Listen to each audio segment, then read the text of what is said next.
You're listening to the Voices of Wrestling podcast with your hosts, Joe Lanza.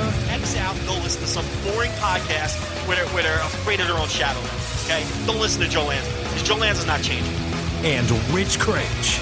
Give me a name. Who delivers this guy in a big spot? Joe, don't yell at me. I like him. In the big spot, who delivers better than this guy? Stop yelling at me. I agree. Welcome once again to the Voice Wrestling Flagship podcast. I'm Rich Craich alongside, as always. I was going to say the King of Banter, but I'm not doing that anymore. The leader of the Hardcore Wrestling Intelligentsia and a good family man, Mr. Joe Lanza. Joe, how's it going? A good family man. You said that one 2 weeks ago, too, so you're trying to make that one happen. I like that one, though. Everybody enjoys that one. Did you hear last week, Joe Gagney was kind of upset that you kind of took his gimmick of good family man Joe. So now he's Yeah, I did hear him say that because unlike you, when you do a show without me, I do support it and I do listen to it. I can't deny it. Yeah, you're right. So I did hear Joe lament the fact that I stole really the only gimmick that he has, which is he's the Joe that's the good family man. But I mean, that's false. On every other podcast I did last week, because I did like 19 other podcasts on the pay side, www.patreon.com/voice of wrestling. Pick the tier that works best for you and subscribe now. I put over Joe Strong as the godfather of wrestling podcasting. So he will always have that as his moniker that no one can take away, because there's Joe Gagney and there's Colt Cabana and there's like Mike Sempervive and Adam Summers. And those are like the Dr. Keith. You got to give Dr. Keith his love. Dr. Keith. Okay. These guys were doing wrestling podcasts before they were called podcasts. Maybe not Colt, but Colt has his own reasons that he belongs in that pantheon. But these other guys were doing podcasts before they were even called that. They were just like, what were they even called? Just internet radio? Just internet radio shows. Radio shows, I think, is probably just radio shows, you know. Because we didn't know what to call them yet. So that's for people that don't know, I did a show during college with my college buddy. Only cared about live. So we did it on Blog Talk Radio. All of our pump was for live, listen live. We never for a second thought that anybody would ever listen any other time but live. We never once said that we have an archive. We never once said subscribe. We never once mentioned or uttered the word podcast, or it was just, to us, it was, if you did not listen live, forget it. You didn't listen. You know what I mean? Like, we just never even crossed our minds to promote that when we recorded a show and it was over, that you could go back and listen to it. It just never even for a second crossed our mind at that point. And this is what, 2006 to maybe 2010. We just never even crossed our mind to even promote the fact that you could listen. Yeah. I used to call that show and harass the both of you. Yes, I do remember that. Yeah. But I guess you'd have really mad when we said Steve McNair wasn't a Hall of Famer. I forget if that was you or someone else. No, because I don't think Steve McNair is a Hall of Famer. Okay, so it wasn't you. Some guy got like really upset, like death threats, because we said Steve McNair. This is like the week he died, so you know what I mean? Like, maybe it was a little insensitive to do like the, hey, does this guy belong in the Hall of Fame discussion? But Steve McNair, hold on a second. Why did you come on the air the week the guy died to bury his Hall of Fame resume? Yeah, you're right. You're right. That probably is what made him upset. Yes, because we were talking about him, and then somehow we were like, is Steve McNair a Hall of Famer? And then we spent the next like hour being like, no, he's not a Hall of Famer, and like basically just destroying his entire career. Even though I like Steve McNair a lot, but yeah, it didn't. A good player. Yeah, not a Hall of Fame player. I called you guys up Hall to kill you. Dad Either Hall of Fame husband. No, yeah. Again, you know, Rich speaking bad of the dead. I think we did a lot of that joke at the time too. We were like idiots. We were like 22 years old. No, I called you guys up one time. One call I remember is when I gave you a hard time because Andre Dawson, I argued that he was a Hall of Famer, and you guys argued that he was not a Hall of Famer, and I got on your case about that. I don't even feel that strongly about Andre Dawson being a Hall of Famer. I just wanted to break your balls, so I called up and took the other side. That's good though. That's what we wanted though. That's what you really aimed for, and I think we did a pretty good job. I think overall of getting people called in and riled up and stuff. But like I said, that it was all about that. It was like our whole purpose. Yeah, no, it was. I'm surprised I didn't have Andre Dawson as a. Did John maybe not think he was, and I thought he was? No, you both were arguing vehemently that he was not a Hall of Famer. Oh, interesting. I think I like. I argued Hall of Famer. I argued 6-year peak. I think for like a 5-6 year period there, he was fucking awesome. Like before his knees went out. Mm-hmm. You know, but yeah, I really didn't feel that strongly about it. It was just a total, pardon the interruption, worked argument. I just wanted to take the other side. So, and I called you up and bothered you on a Wednesday night. But What about Dave and Brian? Would they be, for the IATA show, considered forerunners to wrestling podcasting or whatever it was called, or was that something different? That was on the internet. Yeah. It was kind of weird in that sense, and it was. Yeah, I don't even know what you would technically call it. It was, they called it just internet radio. Is their term was internet radio. Internet radio, internet live radio shows. Like I said, there was not even a mention of like the archives or the podcast or whatever that you could go back. Yeah. I don't think we ever said, hey, our show just finished, but don't worry, you can listen to it here. It was like, well, the show just finished, so fuck off. Like, it's over. You're not going to want to listen to this ever again. No one had thought of that. It was right. That like, oh, you might want to listen to this later or like tomorrow, or hey, you're doing a show at 7 p.m. Hey, in the morning you can listen to this, or it can come to your phone. Just never even crossed our mind at that point. So yeah, when you say these people were way ahead of the game, they were, because it was just like, yeah, the whole, I mean, it seems we take it for granted now because our phones are just like, I mean, I have fucking 40 podcasts that download every single day or whatever, but that was not the case at all. You would either go so you probably didn't even have a phone that could probably stream stuff. You went onto a website, thecubsfan.com or whatever, and clicked your little podcast or your little live radio show audio thing, and it would download, and then that was it. Then you listen to it that way. This was flip phones maybe when people started doing it. I mean, a lot of people that didn't even have phones. I'd have to go back and look at the year, but yeah, there's no way people weren't listening to these fucking things on their phones. That's relatively a new development. And this was like when a lot of people still had 56K, when these things were out, and you listen to this, there's just that distinct sound of 56K audio that no one hears anymore. That sound I'm talking about? Oh yeah, for sure.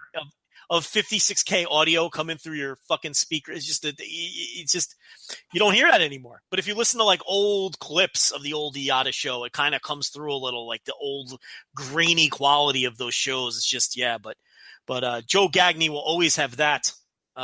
See, he was doing these things a full decade before dopes like me and you were doing it.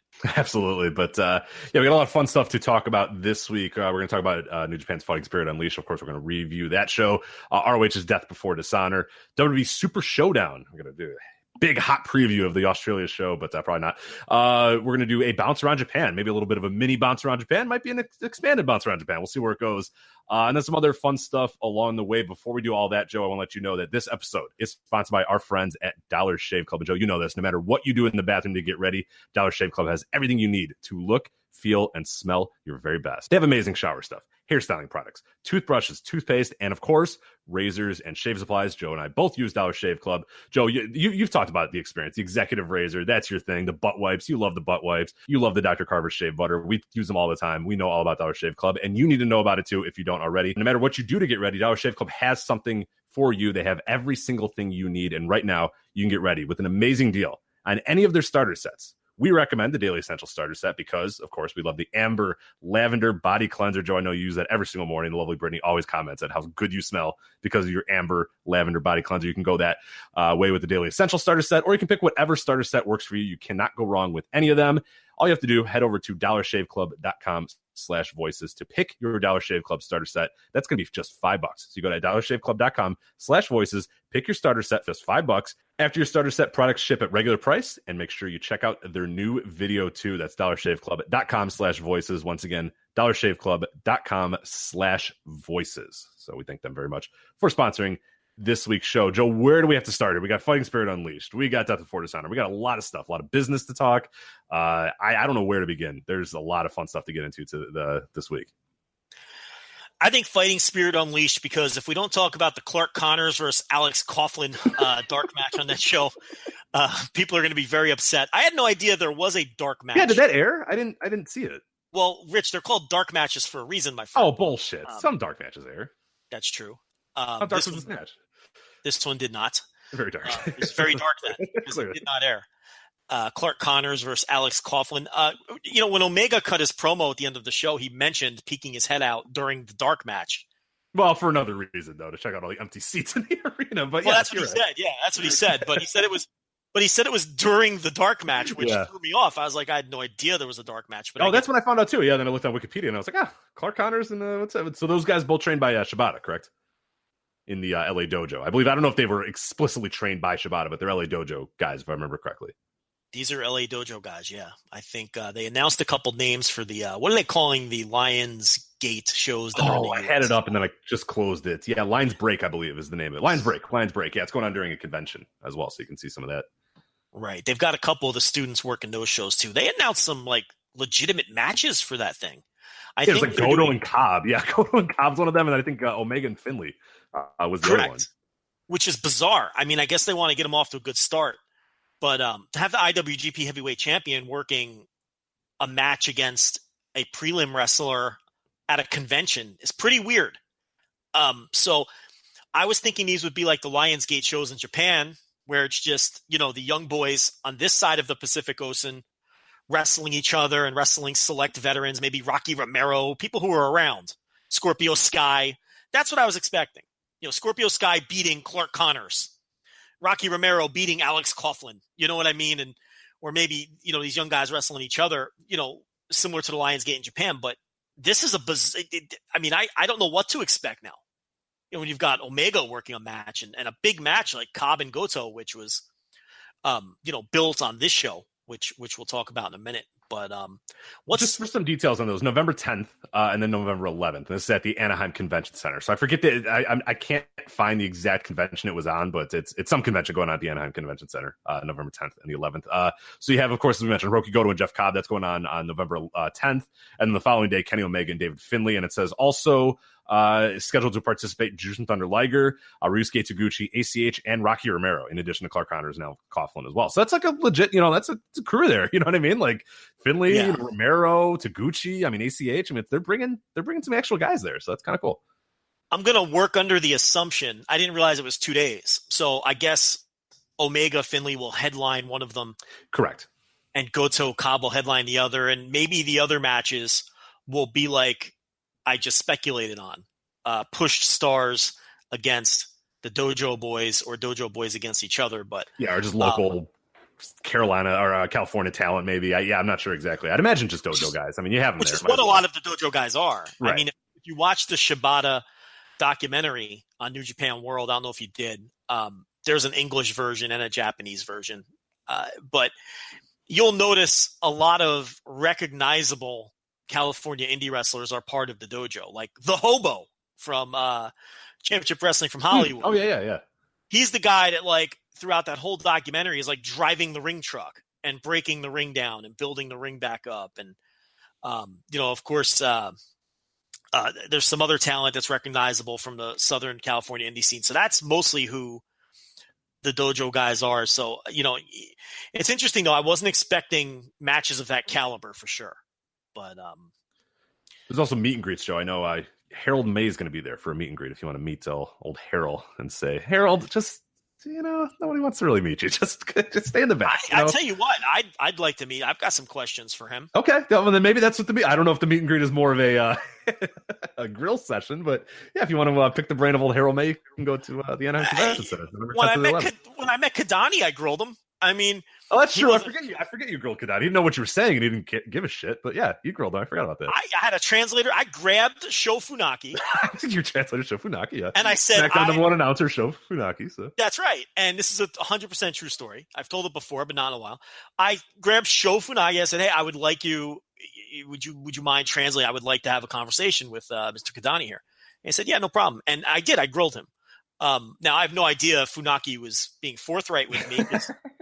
It was one of those deals where, like, I'd ask a question and Funaki would translate it, and Kadani would be like looking like very inquisitive, like, this guy asked that, you know, and he'd give like a really long, intense answer, and then I'd get like 4 words back from Funaki, who may have been sparing my feelings as this guy told me off. I have no idea, you know what I mean? So, but yeah, Harold May, I'd absolutely grill him. It would be my duty for the listeners of this show to grill that man. I think there's a lot of questions on some of his new directions. So, yeah, I think someone should go to that meet and greet and put his feet to the fire. He makes a lot of money, as we would all presume. That's what he's there for. Yeah, that's his, he can handle it. Okay, he makes the big bucks. That's his job. He's going to put himself out there. He's going to answer some tough questions. I got a lot of questions for him after this fucking show. I can tell you that. Oh, absolutely. Yeah, let's get to the business end of the show real quick. So I did the review for the website, so I'll break down kind of what I said. Initially, I think the big thing is going to be the attendance. And I know we're going to touch on this a lot, and then we'll get to kind of the meat and potatoes of the show itself. So the attendance for this show was an announced 3,007. So 3,007, that's down 31% from the 4,372 that Strong Style Evolved had. So 31% down. And that was the same venue, of course, in March.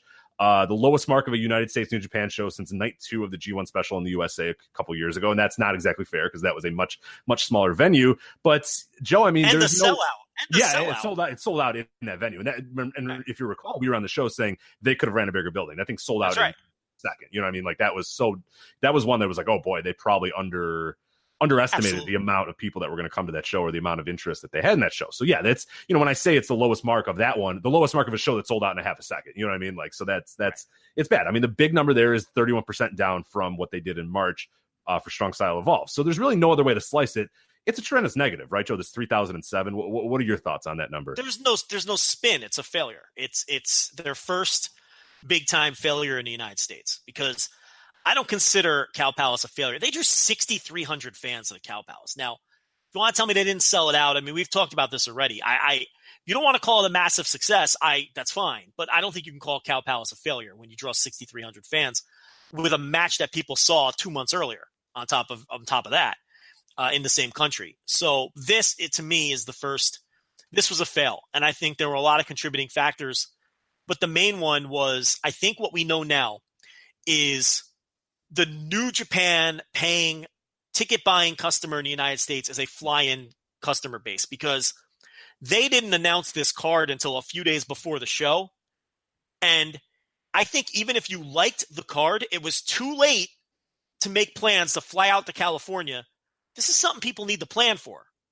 They're not. No one's going to impulse buy a ticket to a show that they have to fly to.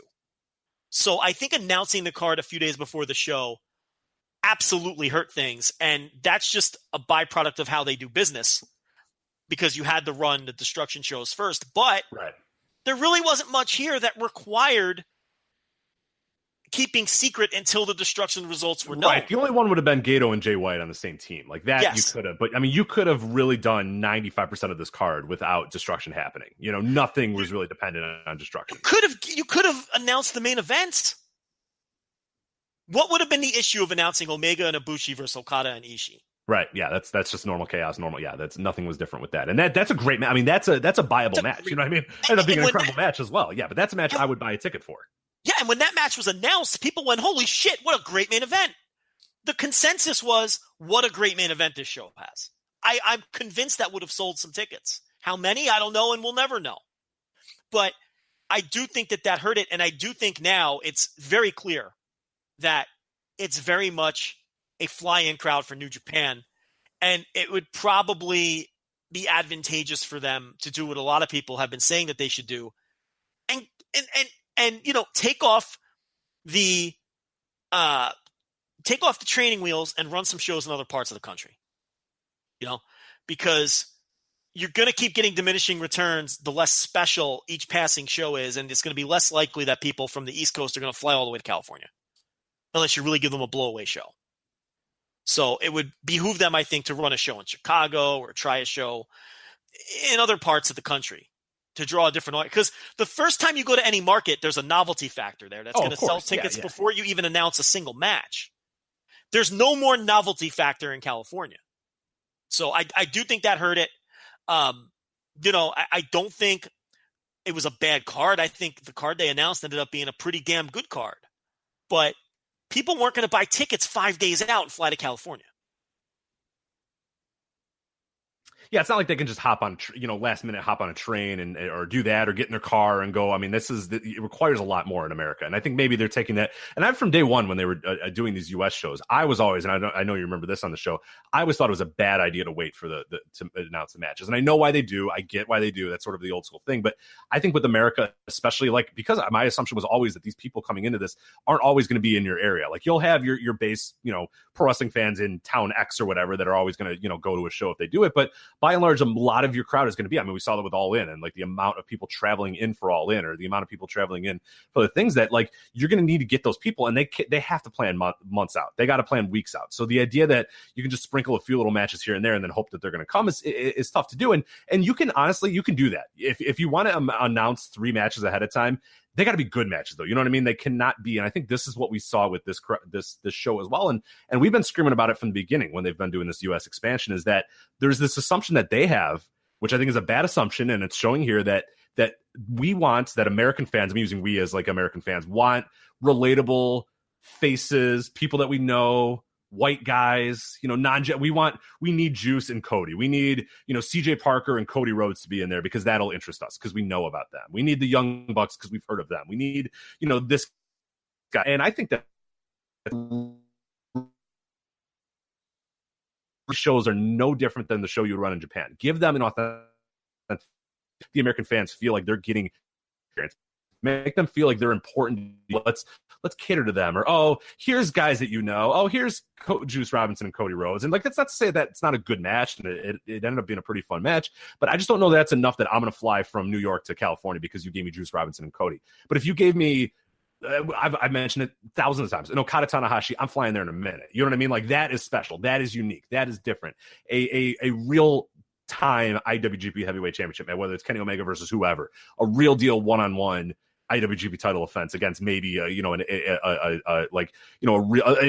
Like, if it was Ishii and Omega, that's one that, again, like, but what we're getting is not these authentic.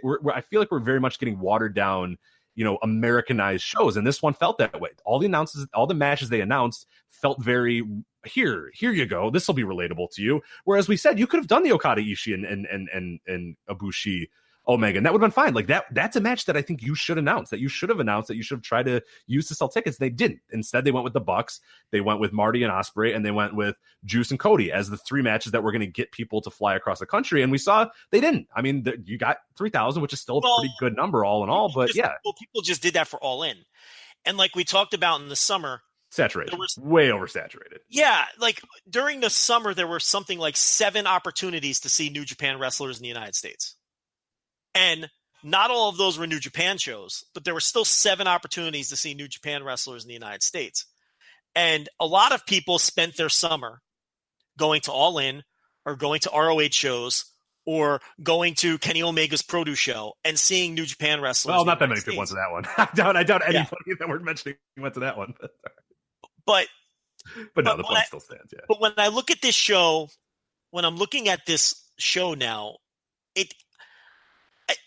I think they would run this exact show in Japan.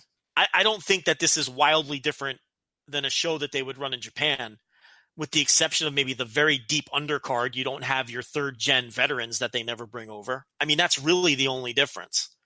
But I think when they first announced the first few matches, it was what you're saying. It was the Elite.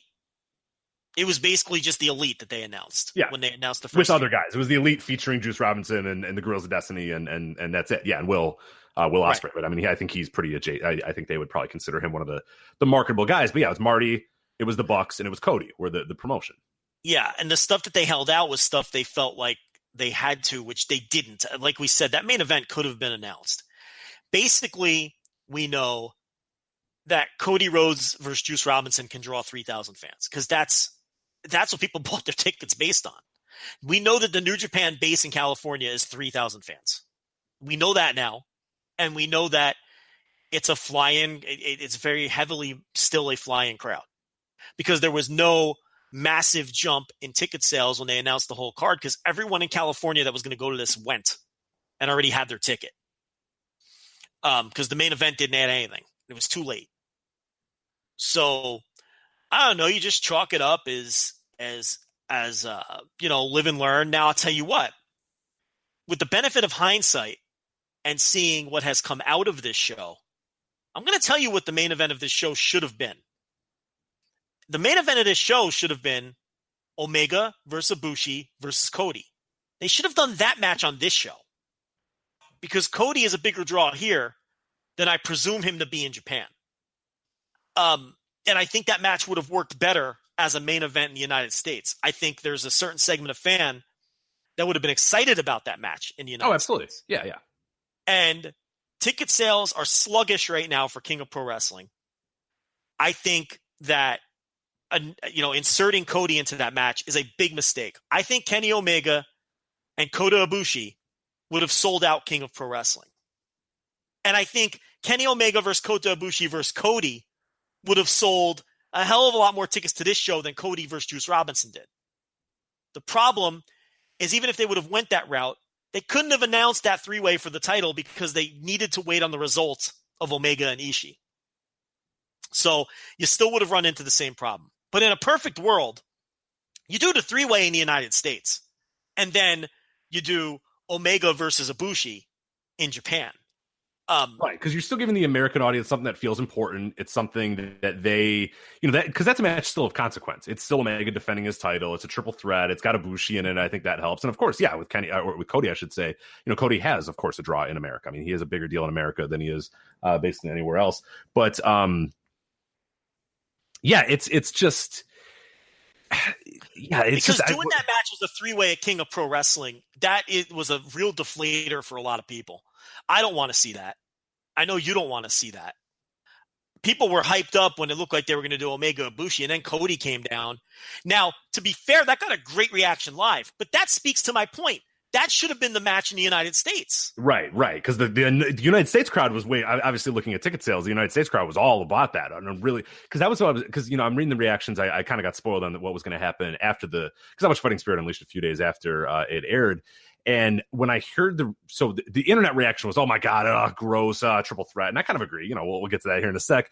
But then when I listened to the crowd went nuts for it. You know what I mean? Because it's exactly what that type of crowd, the crowd that either went for the elites or the 3,000 that we're saying that went to go see Cody and Juice and the elite guys, that crowd was all about a triple threat main event with Cody, Kota, and Kenny. But the Japanese audience, not so much. The hardcore wrestling fans, not so much. But, so that's where, yeah, you're absolutely right. That if that had been the main event of this show, I think it would have done tremendously well. And then I think, yeah, the King of Pro Wrestling, I think, would do a lot better if it was just Omega and Ibushi. It feels very, very weird with Cody in the mix there, for sure. Omega and Ibushi just sold 12,000 plus tickets at Budokan Hall. Right. And you do that for the title. It's selling out. I don't think anyone would disagree with that. It's selling out King of Pro Wrestling. I have my doubts that putting Cody in the match will produce a sellout, because you look at Cody in Japan, he parachutes in for the big show at the end of every tour, and he works in the mid-card. Now, those fans understand he's a main eventer when New Japan runs in the United States. They watch the shows. They have New Japan World. They know that. But he's never been presented that way in Japan. He's always been a mid-carder, upper mid-carder at best. A guy who's part of the Omega Ibushi storyline, but has never been a main event player there. And it's going to be interesting to see if that show doesn't do well. It's just, to me, an outright rejection of inserting Cody into the match, which I would understand. I completely understand that if those fans aren't into that. Now, we may all be wrong about this, and the show might do very well anyway, but I do think ultimately the ticket sales and also the fan reaction to that match and the near falls and those sorts of things will tell the tale as to whether Cody is over in Japan or not. I suspect he's not. He's never been over in Japan. Cody comes out for his matches to basically silence. Right. And I think what you're saying, though, is important, because it's like we see him from the frame of America, where he's a Hall of Famer or a main eventer and a big deal. Yeah, not a Hall of Famer. Yeah. Hold on. I was reading. My screen said Hall of Fame. So I got a little excited there, a little ahead of myself. But look, the guy's a legitimate draw in the United States. Yeah, he's a big deal. He's a draw, and he's a main eventer in the United States. But in Japan, if you really look at it, if you stripped anything that's him in America, the match with Kota in America and stuff like that, the stuff that he does in Japan is really, by and large, like you said, mid card, upper mid card is about the peak where I'd put him at, where Kota and Kenny are among the biggest stars in the entire country and the biggest draws in the country. We've talked about that many times, and they've proven it time and time again as well. So when you throw Cody into there, it feels weird. It feels like two big time Japanese main eventers, and then Cody, who is big in America. Obviously, we've mentioned that before, but in Japan, he's not seen as that. He comes out, like you said, he parachutes in for the big shows, does a tag match. Maybe he's got a singles match against a Finlay, a singles match against a Juice, a singles match against, some of these guys. Even in Wrestle Kingdom, he's, what, fourth or fifth from the top or whatever. I mean, that's about where he's at. And that's about what he's been slated at, and he's not there every single week. And guys make note of that too. If you remember during G1 promos, Juice Robinson would say, "Hey, where have you been? Like you can't just come into here and tell us how to do and come on here and think that you can take our spots and all that sort of stuff." And I think there's a segment of the Japanese audience too that responds to that of like, "Hey, no, these other guys are out here busting their ass night in and night out, and who are you to just fly in on the big time show or once a month or whatever?" And that's not to say that there's like a negative reaction against Cody. I just don't think they have the same passion for him. They're not as attached to him as they are to guys who are there day in, day out. We're going to find out fast. Now, what do you think of the John Carroll theory, host of Wrestling Omakase, which you can listen to on the Voice of Wrestling podcasting network, that Kenny Omega and Ibushi, it's very plausible that they rejected doing a singles match at King of Pro Wrestling because they want to save it for a bigger spot. Omega has hinted at Madison Square Garden, has been what he has hinted at. Because remember, Omega and Ibushi didn't want to face each other in the G1. We were told privately that they didn't want to do that match, and Gato had to really beg them to do it, and they agreed because he knew he needed that match running Budokan Hall 3 nights in a row. So we know they didn't want to face each other in the G1. Do you think it's possible that this time, because Gato won the first argument, that he kind of had to give in to them here and say, all right, we'll do a 3-way? Is that because it sounds plausible? Yeah, no, I think it is. No, and I don't know if you read this week's Wrestling Observer, but Dave said that exact thing. He said that Kenny Omega, and we know that, Dave's sources in New Japan are sometimes very, very primary, those sources, hint, you know what I mean? That, sure. That Kenny straight up just, that the idea was, or the rumors floating, I forget the exact verbiage they used, essentially, I'm just kind of paraphrasing here, that he felt that it wasn't a big enough moment for when they want to do their eventual big time title match. So John nailed it, is what you're telling me. Exactly. Yeah, I think John said it a few days prior, and then Dave essentially then kind of came with the same thing. And again, when I'm saying primary sources, I mean, people involved in that match may have told Dave that the reason why we're doing this is because he doesn't feel it. And in parentheses was Wrestle Kingdom, Madison Square Garden. Like that was mentioned there as like, those are what would they consider important enough. And maybe they didn't feel this King of Pro Wrestling was important enough which is crazy like the right time. Yeah. For them to do it. But it's in Sumo fucking Hall, man. Like, so here's the thing. Here's what this tells me. Gato just wants to book the best matches for the company to draw fans. And he's got a diva champion who's a pain in the ass. That's very possible. That's exactly what it is. Yeah, let me read the exact that Dave put, because I don't want to paraphrase here. I want to get exactly, because I think we know that the source is probably very close to the situation. So sure, you have listen. We all know the source is Omega. That's right. Okay, all right, there it is. Yeah. So you're getting probably a bit of a slanted view here, but go ahead and read it though. But if that's the case, then it's a great source, because then Omega's not going to lie about not wanting to do the match. If anything, Omega would lie in the other direction and not want to take the heat. Right. You understand what I'm saying? Because if this doesn't draw, now it's on Omega for talking the company out of the match. But go ahead and read it. Yeah, one sec. Sorry, it's you got to do like 8 clicks now to get to the goddamn. All right, so after the Fighting Spirit Unleashed show was over, the angle shot for King of Pro Wrestling main event, Kota Ibushi, Omega's interview was very different from anything you'd see. Oh, I did not listen to this, so maybe this is actually the source. I watched that interview. Okay, so maybe let me know if this is exactly what it was. I did not watch that interview, but here's what Dave said here. He uses some parentheses in here, which I think means some other things that he maybe have heard. Omega basically said that he knows this isn't the match people wanted to see, but to tune in anyway because they were going to put on a special, unique match, and so something different. He said that despite what New Japan officials may want, that he and Ibushi had a pact that they would not do a rematch unless it was in the building bigger than Budokan Hall. Translated, that means next year's Madison Square Garden show, or the 2020 Wrestle Kingdom show at the Tokyo Dome, or a larger but unspecified third arena. That was all in parentheses, by the way. He also said that while he personally would love to defend his title against Toru Yano, okay. So it doesn't matter. That we don't really care. Okay, so there you go. So Dave, the parentheses are Dave editorializing, or saying parentheses translated. That means Madison Square Garden show, the 2020 Wrestle Kingdom show at Tokyo Dome, or a larger but unspecified third arena. So that's Dave analyzing, editorializing that part right there. So something bigger than Budokan Hall. To him, Omega says, I want to do something bigger than Budokan Hall, and Dave translates that by saying MSG, Wrestle Kingdom, or another arena, whatever it may be. So Omega straight up says that was the deal for doing the Budokan Hall match. We'll give you this one, but the next one has to be the biggest match possible, which isn't King of Pro Wrestling. So, you put Cody in it. Now, if I'm the company, it's like, okay, Ibushi's not a contracted wrestler. You can't put these guys at gunpoint and tell them to get in the ring.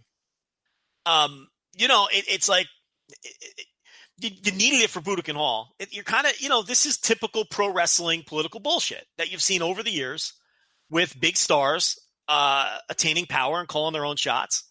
And, they don't want to do a second match until it's, the biggest match possible. The problem is that puts the company behind the 8 ball. Now we have this dopey 3-way for King of Pro Wrestling. It's a tricky spot.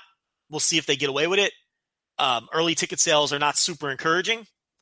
We'll see what happens. My gut tells me they don't sell that show out, though. I don't think the Japanese fans are very excited about a 3-way match for the title, number 1, and a 3-way match involving Cody, number 2. I just don't see it. And we're seeing pro wrestling political bullshit get in the way of the IWGP heavyweight title for the first time in many years. We didn't see this with Tanahashi. We didn't see this with Okada. Not that we know of. And here's the thing. The fact is, if we didn't know about it and it didn't become news, then even if there were political maneuverings, and Tanahashi's a guy who's protective of the business and of himself. Oh, for sure. Yeah. And he's pretty outward and transparent about it when it occurs. Correct. Yeah. But if it didn't make news or anything like that, and it clearly didn't affect business, then it really didn't matter. But now you have a situation where politics and a big star wanting to call his own shots are potentially affecting business. Mm-hmm.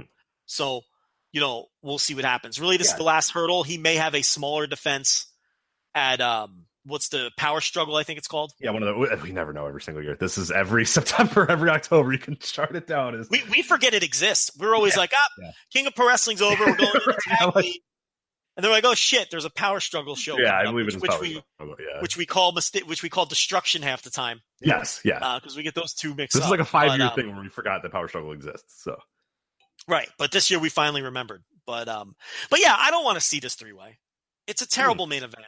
I mean, it sucks. Do I think it'll be a good match? It may end up being a good match. It probably will be a good match, but I don't want to see it. I'm not interested in it. It's not why I watch New Japan, to see 3-ways. Especially in a high profile spot like that. You want to do it for the junior tag titles and an opener, I don't give a fuck. But you do it in a spot like this, it bothers me.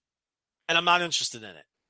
But if the bookers felt this was the best way to get Omega and Ibushi in the ring together to try to draw a house here, what else are they supposed to do? Who else could they put him in there? Maybe hold off the Ishii match and hope that fills the building? I suppose you could have tried that. As a possible alternative, but what else do you do? Yeah, it's tough. It's tricky, and part of me wants to say, hey, you know what, I'm fine with the wrestler kind of having some agency in it, but yeah, it also comes to a point where it's like, all right, what do you actually want now? Because it's like, we've heard quite a few times where they've tried to mention this, and what's okay, then fine, tell us when we can actually book this match or whatever, or just give us an idea, like, because that'd be tough as a booker. Like, yeah, you're looking at the tickets and you're looking at the show, and like King of Pro Wrestling to me is if I'm Gato and I'm asking them to run a goddamn Corkin or whatever I'm not having Omega and Ibushi. And if I'm Omega and Ibushi, I'm like, no, dude, like, what are you doing? Like, no, we're not going to do, the second night of or Destruction in Kobe. If that was been main evented by Omega and Ibushi, I'd say, yeah, no, man. Like, let's hold this off. But I don't know. Sumo Hall seems like a pretty big deal to me. It's and it works for the story. It kind of works as a title defense. So, one part of me is like, I'm glad that they're keeping that special. And I'm glad that they're protective of that match, and that both those guys are protective of, or at least Kenny at least is protective of himself and protective of title matches and big matches to his credit. But now this is quite a few times that we've heard that this match has been tried and kind of given, a roadblock, and that eventually is going to get annoying. And eventually, listen, like you said, we didn't know that happened with Ibushi or Tanahashi and Okada. We don't know that didn't happen, but the idea that we never once heard a whisper of it leads me to believe it probably didn't happen. So this is some Shawn Michaels, Hulk Hogan bullshit. And I got to tell you, my thing is do what your boss tells you to do. I mean, that's my stance on it. And number 2 is if you do fight and get your way, it better draw. That's the bottom line. If the 3-way sells the building out, then I can't. And then what's the problem? Then you can't be mad at it. Right. And a flip side. Oh, go ahead. Sorry. You finished that. Yeah. At that point, you have to say, okay, all right, he was right. They sold the building out anyway, and you still have the Omega Ibushi match for the title in your back pocket. So it worked out, and there's no point arguing about it anymore. But if this draws 7,000 fans, to a building that they've been selling out routinely for the last 2 years or whatever it is, when it should do 10,000 fans, then at that point, it's some Shawn Michaels bullshit. I mean, Hulk Hogan used to pull this shit, but he fucking, why would you argue? He had some, real, because, you're going to argue with Hulk Hogan in 1987?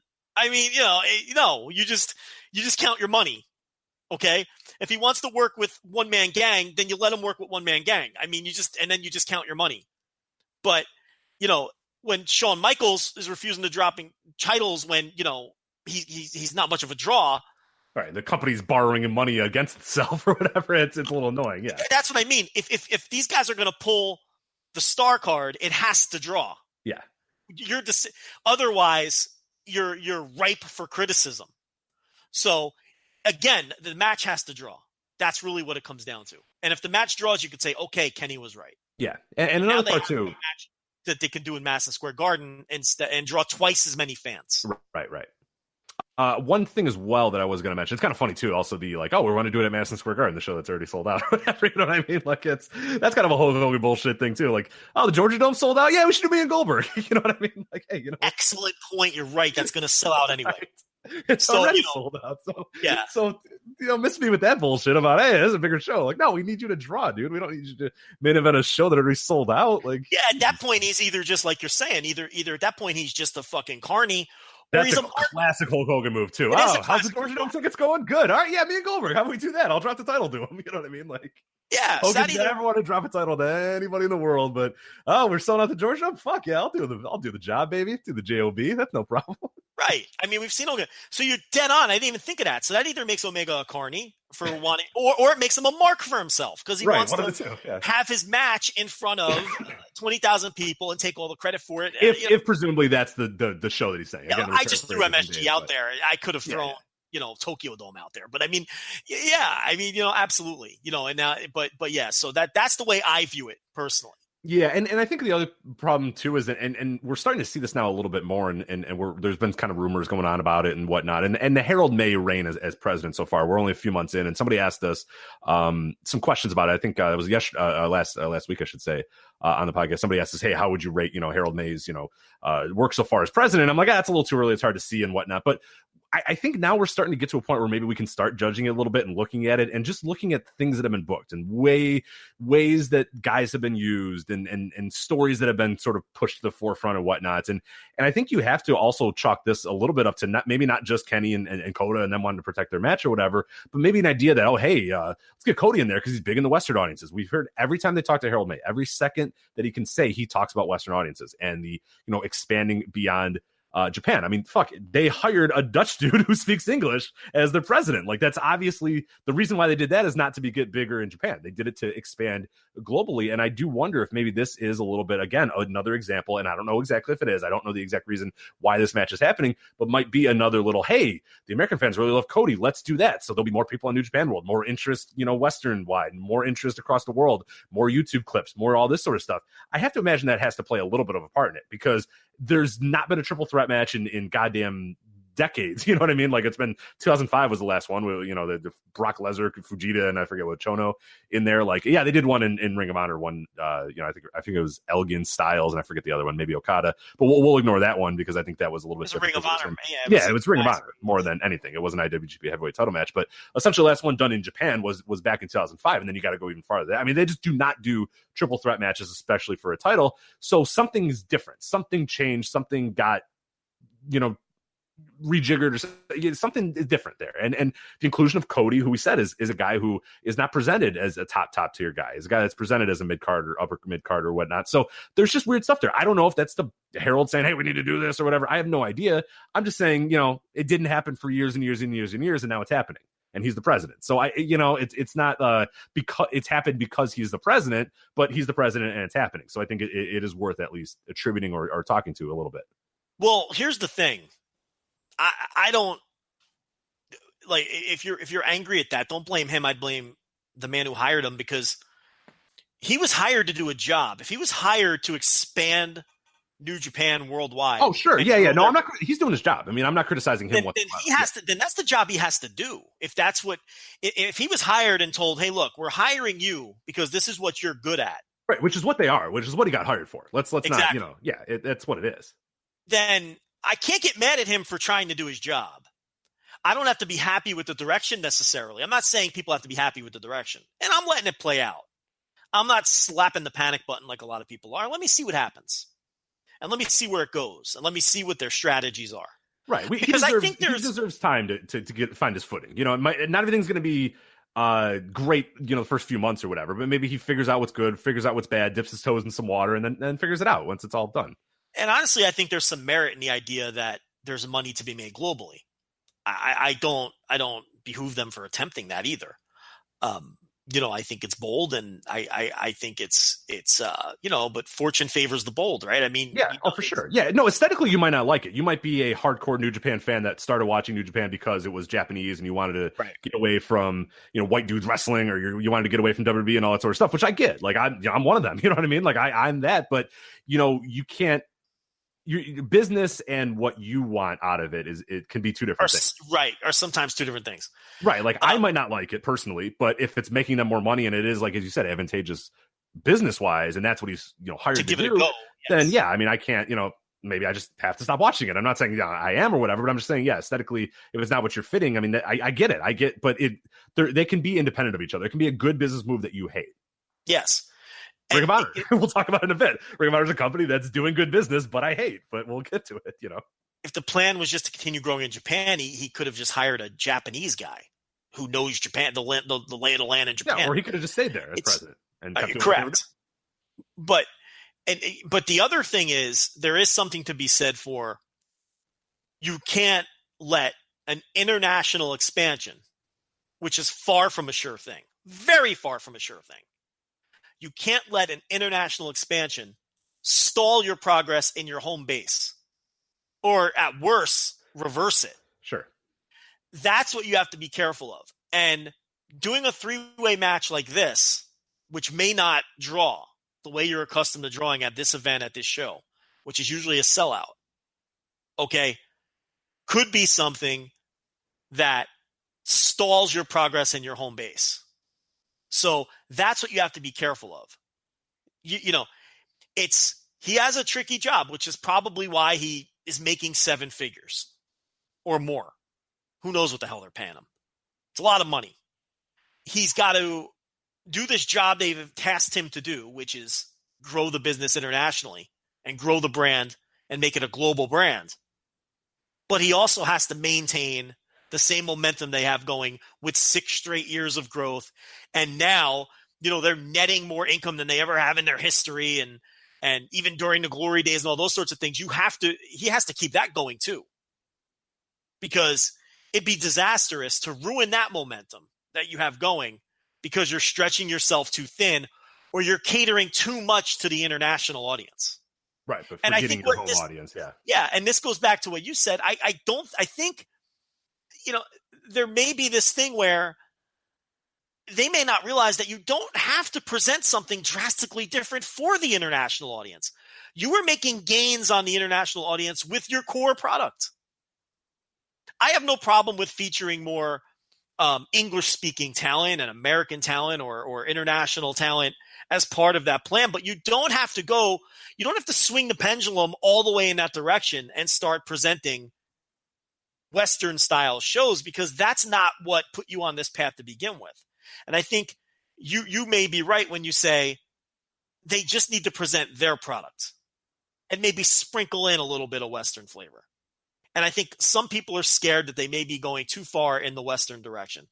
I'm not necessarily ready to say that myself, based on one 3-way match that their hand may have been forced on by a diva champion. I mean, Omega admits as much. He says, this isn't the match the office wanted. I'm giving you something else. I mean, it's not even a secret that's what happened here. So, the King of Pro Wrestling attendance number, to me, is the second most intriguing number in pro wrestling of the year, behind All In. All In was the most intriguing number in wrestling this year. And the King of Pro Wrestling number is number 2 and not that far behind. I am dying to see what the final number is for King of Pro Wrestling. All right, let's get back to Fighting Spirits Unleashed. That's what we're talking about here. We're going to review the show here. Overall, I thought it was a pretty good show from top to bottom. I liked just about everything. It felt like guys were giving effort up and down the show. A bunch of matches that really over-delivered. We'll talk about a few of them that I think just tremendously over-delivered. But yeah, by and large, I thought it was a pretty positive show. I gave it a thumbs up. I really enjoyed a lot of it. And yeah, there might not have been a ton of consequences and stuff, but I thought everybody, as I said, put full effort in, all kind of busted their ass. And there was some stuff that really over-delivered, and the stuff that was going to be good ended up being good as well. So yeah, what were your overall thoughts with Fighting Spirit Unleashed before we go kind of match by match? Yeah, it was a really good show. And the United States shows are always really good shows. And a lot of times on paper, people go, this is fucking terrible. And then they always turn out to be great shows. And this was no exception. This was a really good show, top to bottom, with I thought 3 matches towards the top of the card that were excellent matches. Yeah, so let's get to the top of the card here, and then we'll work our way down. Yeah, the main event, the Golden Lovers, of course, Kenny Omega and Kota Ibushi defeating Okada and Tomohiro Ishii. I love this. Maybe not Dave Meltzer loved it, who gave it 5 stars. I think it was a little bit below that. I think I went 4.25 or 4.5. I forget exactly where I was with it, but I thought it was a tremendous main event. Did not have really a ton of stakes. It was just kind of like a showcase match. But that was fine with me because I think these guys busted their ass. Nonstop action throughout. Great counters. Just a lot of really great action in this. I thought this was way above my expectations. And I had pretty high expectations going in. But I thought, given it, the placement on the show or whatnot, it being this Fighting Spirit Unleashed, these guys weren't going to go and give it as much effort as they did. But man, this was tremendous. I mean, this is not going to be one of the best tag matches this year because it's been a great year for tag team matches. But damn, this is a really, really good match. Yeah, this was a great match, but Dave Meltzer needs to pump the brakes. This was not even close to a 5-star match. He's lost the plot with somebody. This is not a 5-star match. This was not even the best New Japan tag match that week. I mean, what was the date on the? Maybe it was longer than a week. It wasn't the best New Japan tag match this month in September. I can tell you that because I thought the Golden Lovers versus Ishii and Ospreay from Korakuen was a better match than this. I mean, they're both great matches. Yeah, for sure. But I preferred that match. And I have to tell you, I'm pretty high on the Guerrillas of Destiny Young Bucks match. I don't think there's a huge separation. I think that was every bit as good as the main event. I agree. I gave them both 4.25. So it's like, come on now. This might have been the 3rd best New Japan tag that month, let alone a 5-star match. Yeah, there was nothing. I love this match, and I hate that we're having to go like, this, but there was nothing that made this like a perfect wrestling match. You know what I mean? There was nothing, and I'm not one I don't care about Dave's star ratings usually. It doesn't matter. But it's one of those things where it's like, man, there was like years and years and years where like the scale felt like it was a little more real. It felt like you could I would always say if you wanted to watch a fight, you were going to get something great. I never watched a 5-star match and went, whoa, I don't. Let me see. Is this the weakest Meltzer 5-star match that you've seen personally? Oh man. I know I'm putting you on the spot, and that's kind of that's a question you'd have to take a look at. Yeah, off the top of my head, I mean, this is one of the first ones that I've really given a big side eye to. I mean, we never talk. How often do we come on here and go, Dave's rating was so bad? Like, we don't. I don't care. Like, that's what we're not that show. We don't come on here and go, he gave that 6.25. We've just been like, whatever. Yeah, I don't care if that's what he thinks. That's what he thinks. But yeah, this and normally those are all great matches anyway. So you know what? No. You know the one he did it this year too. That the Takeover New Orleans ladder match. Oh yeah, that shit wasn't 5 stars. That's not a 5-star match. No, that's not. Nowhere close. Yeah. No, I don't even know if I gave it 4. Honestly, no, I'd probably be a little. Yeah, which may have been ridiculous on our part, but I'm just so sick of ladder matches that it didn't do much of anything for me. But I could see why people thought it was great. But 5. I don't. I don't think he was unique in that. I think that one sticks out to me initially. I can't really, other people gave that 5 though. Mm-hmm. Yeah. I don't think anyone gave this tag match 5 except for Dave. Yeah, I'm looking. That's about it. I mean, I'll be honest. Yeah, I'm looking at these 5 stars over the course of history. I'd have to go back. This is just like recent history. I'll have to look at ones from 1994 and all that sort of stuff. Maybe there was some like sheep herders match that I didn't really enjoy all that much, but I'm sure in 1987 it was really cool or whatever. But yeah, no, I mean that's basically I think that all the others you can make an argument for. Sure, I'm looking at these others and just really quickly glancing, and I'm pretty much not gonna disagree with a lot of them at all. So yeah, it's just been recently where he's just kind of gotten a little happy. And the reason for that, and again, I don't want to do the Dave Meltzer star rating show because you can go listen to that on every other fucking wrestling podcast, but it's this weird thing where like people are like, oh, he's giving these stars first, he's giving stars and he's doing it too much. Well, what's happened is for a long time wrestling wasn't what he liked, and when he found what he liked, he gave it high ratings. You know what I mean? Like if it was something that he really enjoyed, All Japan, classic All Japan stuff, it was, oh my god, in this vast world of shit that I don't like, here's this oasis, this unbelievable oasis that's giving me exactly what I want.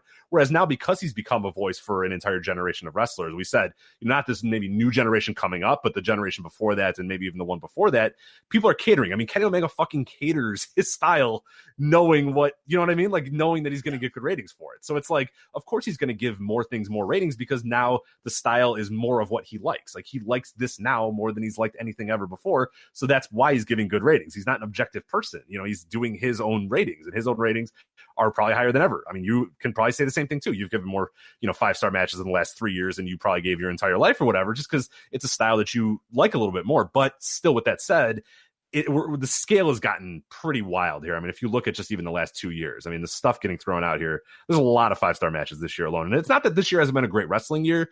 It's just like the specialty of it is getting a little lost. And this one particularly being a 5-star match is tough, because I would never, ever tell anybody, watch this because it's definitively one of the best wrestling matches of all time. Because it's just that's why I said this may be the least impressive 5 stars he's ever given out.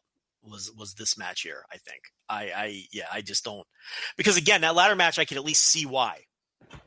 Sure, for the spectacle, for the pure spectacle of it, you might think it was, but it's weird because I like this match better than the ladder match, but I think that the ladder match, I can understand the 5 stars for that more than I can understand it for this. Sure, yeah, no, I see what you mean. Where this one, like I really struggle to figure out what was 5-star special about this. Now, again, like I hate that. I love this match. This match was great. Well, well, that's the thing. Dave's argument at the time was that was the best ladder match he's ever seen. Okay, I can buy that.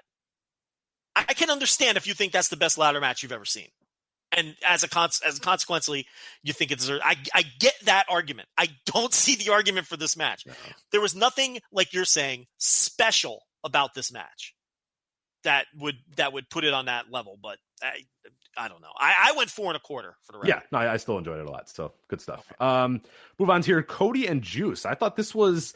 I saw some mixed stuff when I was reading online. A little bit of spoilers. I thought this was a pretty decent match. I mean, of course, going into a Cody match, you're not going to get really top tier work or whatever. But I thought otherwise. I mean, the work, the heel face dynamic, I thought was really good, with Cody, of course, and Brandy being the hated heels, and Juice being kind of the underdog babyface or whatnot. But I thought they worked it pretty well. I thought it had some good peaks and valleys and whatnot, and overall I liked it. The things that I had an issue with, the finish, I didn't really love the finish. I didn't like that Cody just cheated a lot of the time and then just got like kind of a roll up. That seemed a little cheap in a sense to win the United States title. And then 2, I don't know what Cody is supposed to be, and I know he likes to say that he's a tweener and it's shades of gray or whatnot, but he's crying in the middle of the ring at All In because he just won the NWA World's Heavyweight title, and essentially this is the same canon, but now he's like a hated dastardly heel and his wife's cheating and to try to get him to win. It's like you got to pick some lane, right? Like I don't know what I'm supposed to react to him. I don't know when he comes out whether I'm supposed to boo or cheer him, and that's not really the best thing in the world. Well, he flat out says he doesn't believe in heels and baby faces. But he worked this match as a total heel, right? You know what I mean? I hear you. Basic structure and storytelling. I'm not defending it. No. Yeah. But it's like he says he doesn't believe in he just doesn't. Sometimes he'll get pissy on Twitter when people bring up the term heel or babyface. Those don't exist. I don't believe in that. So you're right. He's trying to be this weird shade of gray, but not a shade of gray when you're very blatantly one thing one night and very blatantly the other thing the other night. Now it's just confusing. Kushida can sometimes do shade of gray. Tanahashi's a great example. When you piss him off, he becomes grumpy Tanahashi, and then Okada does it too. Yeah, Okada does it too. I mean, those to me are shades of gray. Tomohiro Ishii has got chaos. The entire stable is ones that can kind of ebb and flow based on the match that's happening in front of them. But Cody comes out for this match, and again, like I'm just kind of pointing into this one, and he's about to give his T-shirt to the crowd, and the crowd's jumping up and down. Yeah, Cody, and then he gives his T-shirt to Brandy. You know what I mean? Like that's just heel shit. That's just basic. That's as easy as sticking your hand out for a high five and then pulling it away. I mean, that's like bad guy, 101 thing or whatever. So it's not like as the match progressed, he got pissed at Juice and decided, fuck it, I'm going to cheat and I'm going to be kind of a heel in this. It was from the moment the match started, he was kind of already playing up the heel. Before the match even started, before the bell even rang, he was doing heel tactics, which flies in the face of what we saw, 3 weeks ago when he's this triumphant babyface winning the title that his dad owned. So it's like, that's all I'm asking for, some mild consistency. Let me know if you want to become a heel as the match goes on. I think that's fine. You can go in with, okay, I'm going to respect Juice, whatever, let's do this. And then Juice has got your number. And then you say, you know what, I'm going to use some heel tactics here and I'm going to get the win via roll up. I'm going to get the win by using my wife to sort of help me or whatnot. But to come in and immediately toss, fake that you're going to toss your t-shirt and start, cheating from the minute the bell rings. I don't love that, because it's like, well, now I'm in the crowd. How do you want me to react to you? How am I supposed to react to you? That to me is, you just gotta have to point it out a little bit. Like, you gotta let us in a little bit and let us know how you want us to react to the story, because you can't, like you said, be one thing one night and one thing the other without any real reason or connection of why that's happening. Yeah. I don't know. It doesn't, I agree with what you're saying. It doesn't bother me. I don't think like it's bothering you. But it is real though. What you're saying is a real thing. I mean, he's a pure babyface a lot of the time in Ring of Honor, especially when he's teaming with the Bucks, like a pure ass babyface. And there's other times he's a straight up heel. And yeah, you're right. I don't know what he's trying to do, but I also haven't decided whether it's working or not. Right. And I think in America, he's probably past the point where he can be a heel anymore. It's probably gone. You're right. Like, All In might have done it in. So yeah, I mean, at worst, he's a tweener, and you're right. It'd be hard for him to get booed. He's too popular. All right, I'll move on here to what was it? Guerrillas of Destiny and the Young Bucks. Yeah, of course we want to talk about this one for the IWGP Tag Team Championships. The Bucks lose. The Guerrillas of Destiny win the titles again. I believe their fourth reign with the titles. On paper, you're going to say, Guerrillas of Destiny, Young Bucks. If you did not watch this match or you skipped this, you were annoyed. This was far and away, I think, without question, the best Guerrillas of Destiny's match I've ever seen. This was really good. Really, really good. And not a Young Bucks carry job either. Tama Tonga and Loa were right there neck and neck with them the entire match. They had a match with Makabe and Hanma that I thought was a couple of years ago that I thought was really great and on this same level. And they've had some other matches that I thought were really good. And honestly, I expected this to be great because the Bucks don't have bad matches. The Young Bucks just do not have bad match. What was the last bad Young Bucks match you've seen? Like, really think about it. Yeah, like really truly bad. I think we made this point a few weeks ago, and I was like, or a few months ago, and I was like, yeah, I don't like, I can't recall watching a Bucks match and being like, that sucked. Now, let me ask you another question. What's the last Young Bucks match you saw that wasn't like really good? Yeah, it's been a while. I mean, the only ones I would say is ones where they're with like a bunch of other guys and they don't have any time to do anything or whatnot. Right, yeah. Just a straight up. No, even their multi-man matches are great. But I mean, they're great. Yeah, they're usually pretty good. But yeah, I make this point on the TV reviews all the time. When they work TV main events on Ring of Honor, it's always a great TV main. They're the best TV wrestlers like in North America, and they never have a match that's less than like excellent, very good. They're not always match of the year contenders, but they never have a match that's okay. They're always really good. Yeah, so I mean, honestly, the last ones I'd have to think of are like some of those early, the multi-man junior tag matches, which I just got annoyed of. Like, they weren't bad, but, like the Red Dragon ones and the ones where every single month they were just trading the titles back. Like, I didn't love those matches. There were a few that I didn't really like. But Jesus Christ, that's like, what, 2015, 2014? 15. Right. If those are, you're talking multi-team matches? Yeah. Yeah, so you got to go back to like 2014 or 15. We're talking four, almost 5 years now, where they're just every match they have is very good or better. I totally expected this to be a really good match, and it was. And he did the Matt Jackson thing. He's been selling that back all year. I'm way into that. I think that's he's been doing great work with that, and they've weaved that into their matches. And those spots later in the match where he would need to do power moves or get guys up got awesome reactions from the crowd. So the back stuff is over and it works.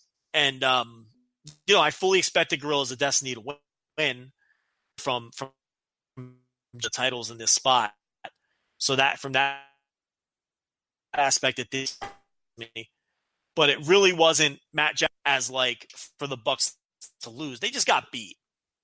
And, Haku didn't interfere. No, they just got beat. And, right there with the main event.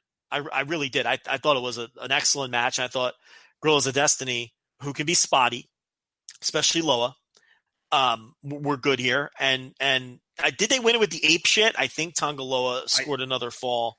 I think so, because I'm trying to remember. So they were trying to do the Meltzer driver, and then Tonga came in with that awesome cutter, the springboard cutter, and then I think they did. Yeah, I think they did the ape shit, but I'm blanking on it right now.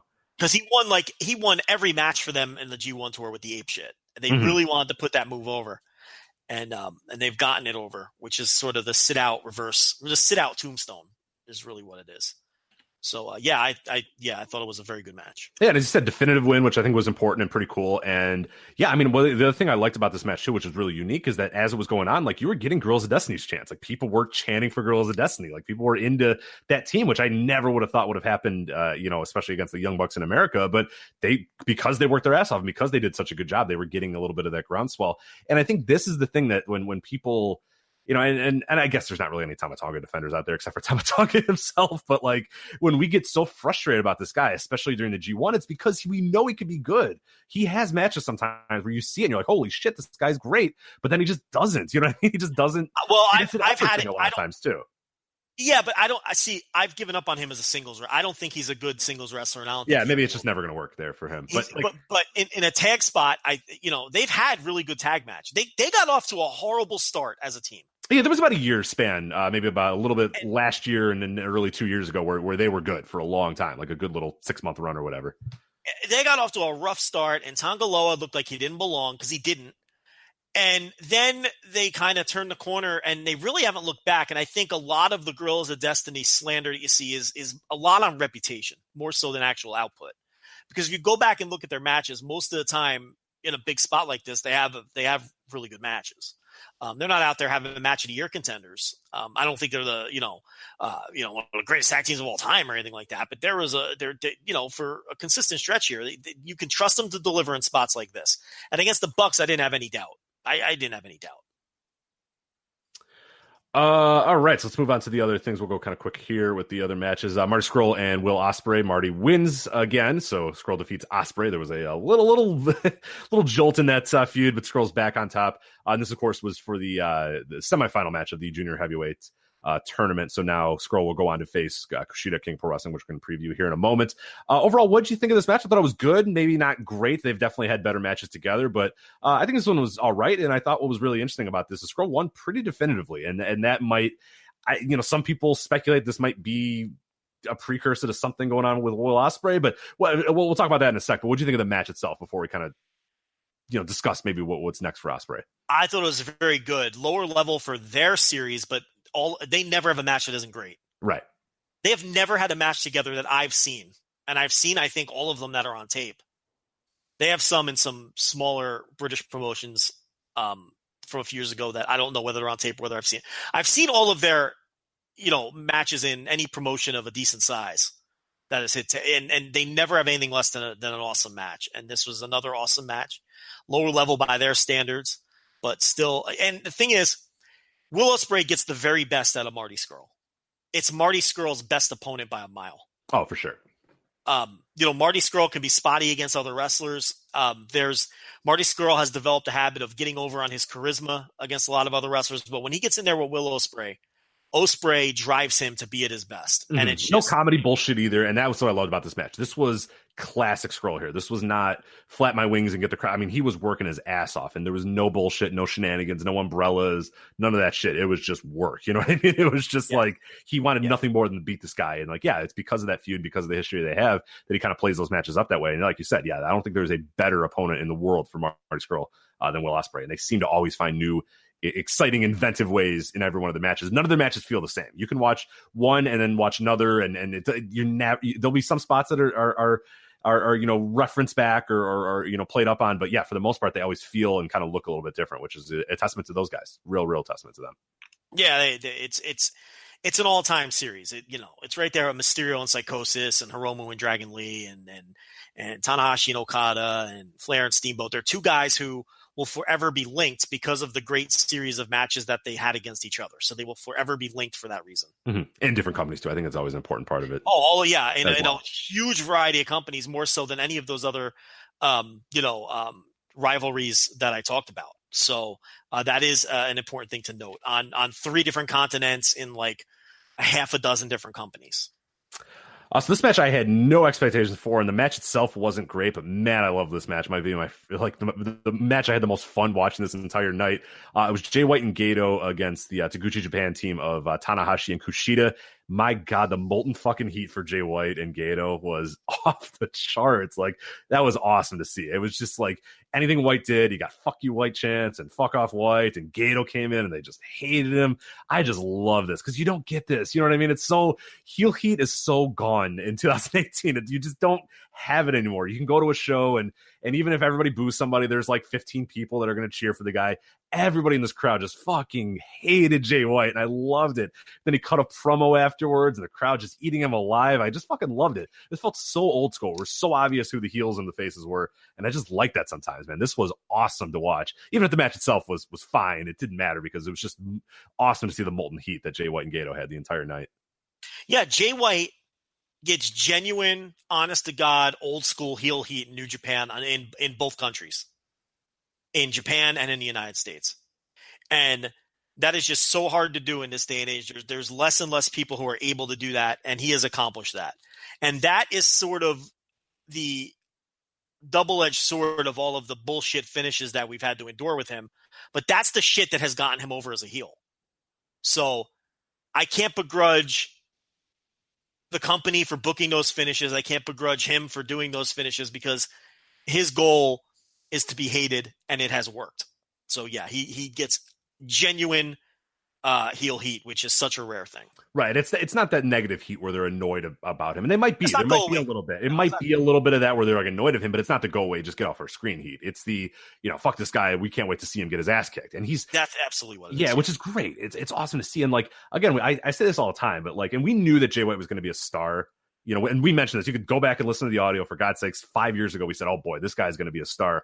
Yeah. I don't think I thought of him as a star like this. I thought he'd be a hot white babyface or whatever. And then he cuts that promo and he's just talking shit. And he's just, looking at these crowd like, oh, who are you, little, like, oh my God. I just was like, I never expected out of Jay White. It's like, he's a natural, you know what I mean? He's just a natural heel. And it's like, man, I just never expected that out of him. I just never knew that he was capable of that. I thought he'd be a great wrestler. I thought he'd be a great, whatever, whether it be, whether he was a heel or a babyface. I just thought wrestling was going to be what was going to be his calling card. I had no idea that this dude would be as good as he is as a heel. I don't know where he got it, but man, it's awesome. It's so good. Yeah. Oh, geez, good stuff here. Let's move on. A few other matches here. You had a 6-man Suzuki Gun versus LIJ. Do I even need to talk about this anymore? I just gave up my review. I just said I don't fucking care. It's Suzuki Gun and LIJ. So yeah, I mean, this is Zack Sabre. This set up the Zack Sabre Evil match that we're getting. Great. So cool. I expect Sabre. Awesome. But here's the thing. I know you're sick of it, but that's a non-title singles feud, and I will take any of those I can get in this company. I guess. Yeah. So I will be into that match. Sabre's going to beat him. He'll move on, and he'll move up the ladder against LIJ guys. I expect him to beat Evil, but I'll be into Sabre Jr. versus Evil. It doesn't sound like you. That's fine. I mean, I'm into the match. I just never want to see any combination of 6-man tag matches between these two units. And now, if Twitter's any indication, some of the participants in this match are kind of over it too. But I don't know if you caught that interaction, but no. What do you mean here?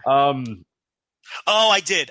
Yeah, a certain man in this match, I was not happy that I did not like this match, and I told him it's not, anything that you did. It's just I don't like the booking, and he kind of says, "Hey, I agree," or whatever. So yeah, essentially, the man has some issues with the office in general right now. So yeah, you can probably assume who that is. That certain things that he'd like to do are no longer allowed, and he's a little grumpy about it. So that's all right. Jeff Cobb, Chris Sabin, and Flip Gordon defeating the Chaos team of Hiroki Goto, Beretta, and Chucky T. This is good. Really kind of a Jeff Cobb showcase more than anything. Good action between the two, but yeah, the idea here was Jeff Cobb's a monster and Jeff Cobb's awesome. So watch that. This is an absolute let's get Jeff Cobb over. Did you see Hiroki Goto, his press conference comments after the match? I did not, no. He said that he doesn't know what the title is that Jeff Cobb has, but he's coming for it. He's of course referring to the ROH TV title. He wants it.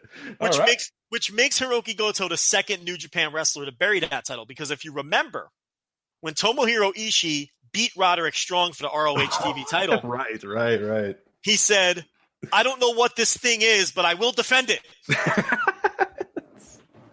And now you have Goto saying, I don't know what it is. I don't know what that title is that he has, but I want it. So it's like, this New Japan wrestlers love burying the ROH TV title. So we will get Cobb Goto at this convention in America, and presumably, I would think at some point they're going to have an ROH TV title match, because I don't think Goto would cut that promo otherwise. No, for sure, certainly not. So you got the Addiction versus Hangman Page and Chase Owens. Pretty good stuff again. Really, I think a little, maybe mildly over-delivered. Page was really good throughout this, and Daniels and Kazarian were great as well. And I mentioned in my review, and I know we've talked about this a little bit on the show, I completely missed the SCU getting over thing. Like, I don't know what happened. Like, I feel like I have my finger on the pulse a little bit. I thought these guys still, nobody gave a shit about them, but man, they show the match graphic and there's just SCU chants, and then they come out and they're like fucking megastars. Like, what? I just missed it. I just don't know what happened. It's like, I remember that many years ago, when Batista became a superstar, I just missed it. Like, I went to a house show once, and everybody in the crowd was going nuts for Batista and wearing Batista shirts, and I was like, really, Batista? People like Batista now? I missed that one. I just completely missed the Batista thing, and not on the same level, but the SCU thing, I just missed it. I just never knew it happened, and it's happened, and it's passed me by. I don't know when it happened. When did SCU get so over? SCU is fucking over, and they're what? over everywhere. When did that happen? Nobody called me. I didn't get one message that said, "Hey, by the way, SCU's over." It just All In was like a revelation. They came out and All In. Whole crowd was shitting SCU, and I'm like, "What are you talking about? SCU sucks." And they're like, "No, everybody liked SCU." I was like, "All right, cool, whatever, then that's fine." Ring of Honor, New Japan. That's the thing; they don't suck. They're really good. No. I mean, I mean, like in general, like it's like a fan. No, they're fine, but like as a fan, I was like, no, they suck or whatever. But like, I thought they were heels. You know what I mean? I'm so behind. They come out, I'm like, these guys are heels. Everyone's cheering for them. But yeah, I don't know when that happened either. Yeah, they're super over, and this was again, this match was really hot because they were so over. Yeah, and Page and Owens are a good team, and yeah, it was a good little prelim match. I was into that. Yeah, I really enjoyed this a lot. Juice Thunder Liger, Taguchi, ACH versus the Roppongi 3K team, Romero, Sho, and Yo. Again, similar to the Jeff Cobb match, this was the get ACH over match. I think he really stood head and shoulders above everybody. And this good action throughout, the really good opener, exactly the type of guys you want in the opener. You got a hot, crowd, good action and Sho and Yo. ACH obviously hot action, and then Juice Thunder Liger. So I think they play this up perfectly. I think it's the exact names that you would want in this opener. But yeah, this I thought by and large was let's get ACH over and get ACH and Taguchi ready for the Junior Tag League is kind of the idea that I had in the match. What did you think of it? Yeah, exact same thoughts. And then the dark match, which you didn't see, Clark Connors defeats Alf Coughlin by referee stoppage. What the hell happened in that match? I'm told it was incredible. Referee stoppage? Like, what? I wasn't told that. Nobody told me. Is Clark Connors like a shoot fighter? Like, how do you get a referee stoppage? Yeah, I submission? Coughlin passed out or whatever? Like, yeah, not a usual New Japan finish. I have no idea. Oh boy! All I know is I have to write profiles for these guys in the book now because. God damn it! You're right. Shit, I forgot about. Oh no. Oh Jesus! Now we have to. Yeah. Well, have fun. What are you all knowing about? I got to do it. Yeah, I know. I don't have to do graphics for them. I forgot. Yeah, they're under 5 matches, hopefully, so I won't have to do a graphic. Well, yeah, who knows if they wrestle on these Lions? They might. Yeah, they might catch up and get to 5, and then it won't necessarily be you. It might be one of us. You got to make a match. You got to make a graphic for him. Yeah. Oh boy. King of Pro Wrestling coming up this weekend. Let's preview that. Go to the top here. We got Suzuki Gun versus Jushin Thunder Liger and Tiger Mask. This is, of course, for the junior heavyweight tag team titles. Not been defended in quite a while. Desperado and Kanemaru, you probably forgot, but they are still the champions, Liger and Tiger Mask. Awesome match at Kobe. I cannot wait for this. I fucking love that match at Kobe, and I hope that this one lives up to it. Yeah, balls. Yeah, they've had a great non-title match, and Tiger Mask it was like 6 minutes or whatever. Fucking perfect. It was like an amazing 6 to 8 minute match. So that was awesome. And Tiger Mask has been scoring falls left and right for the last couple of months. And this is a great prelude to the Junior Tag League that's coming up too. And Suzuki Gun, I assume is going to retain here, and they've been titles for a long time. And they've been much better champions than I thought they would be. They retained the titles at one point when I didn't think they would. I think they'll win this one, and I think they'll go into that tournament as champions, and then lose those titles to Roppongi 3K, who I think will win the tournament. I think that tournament is to showcase Roppongi 3K. I think they'll win that tournament and then beat Suzuki Gun, probably at the Suzuki Gun team, probably at the Dome. But who knows? They could do it at Power Struggle, unless the finals to the tournament are at Power Struggle. I don't know the answer to that. And just to kind of give you an idea of how long it's been since there's been a team with like this kind of run that they've been on, and they've defended, they've had the titles now for a little over 200 days, like 211 days, 213 days, somewhere in that range.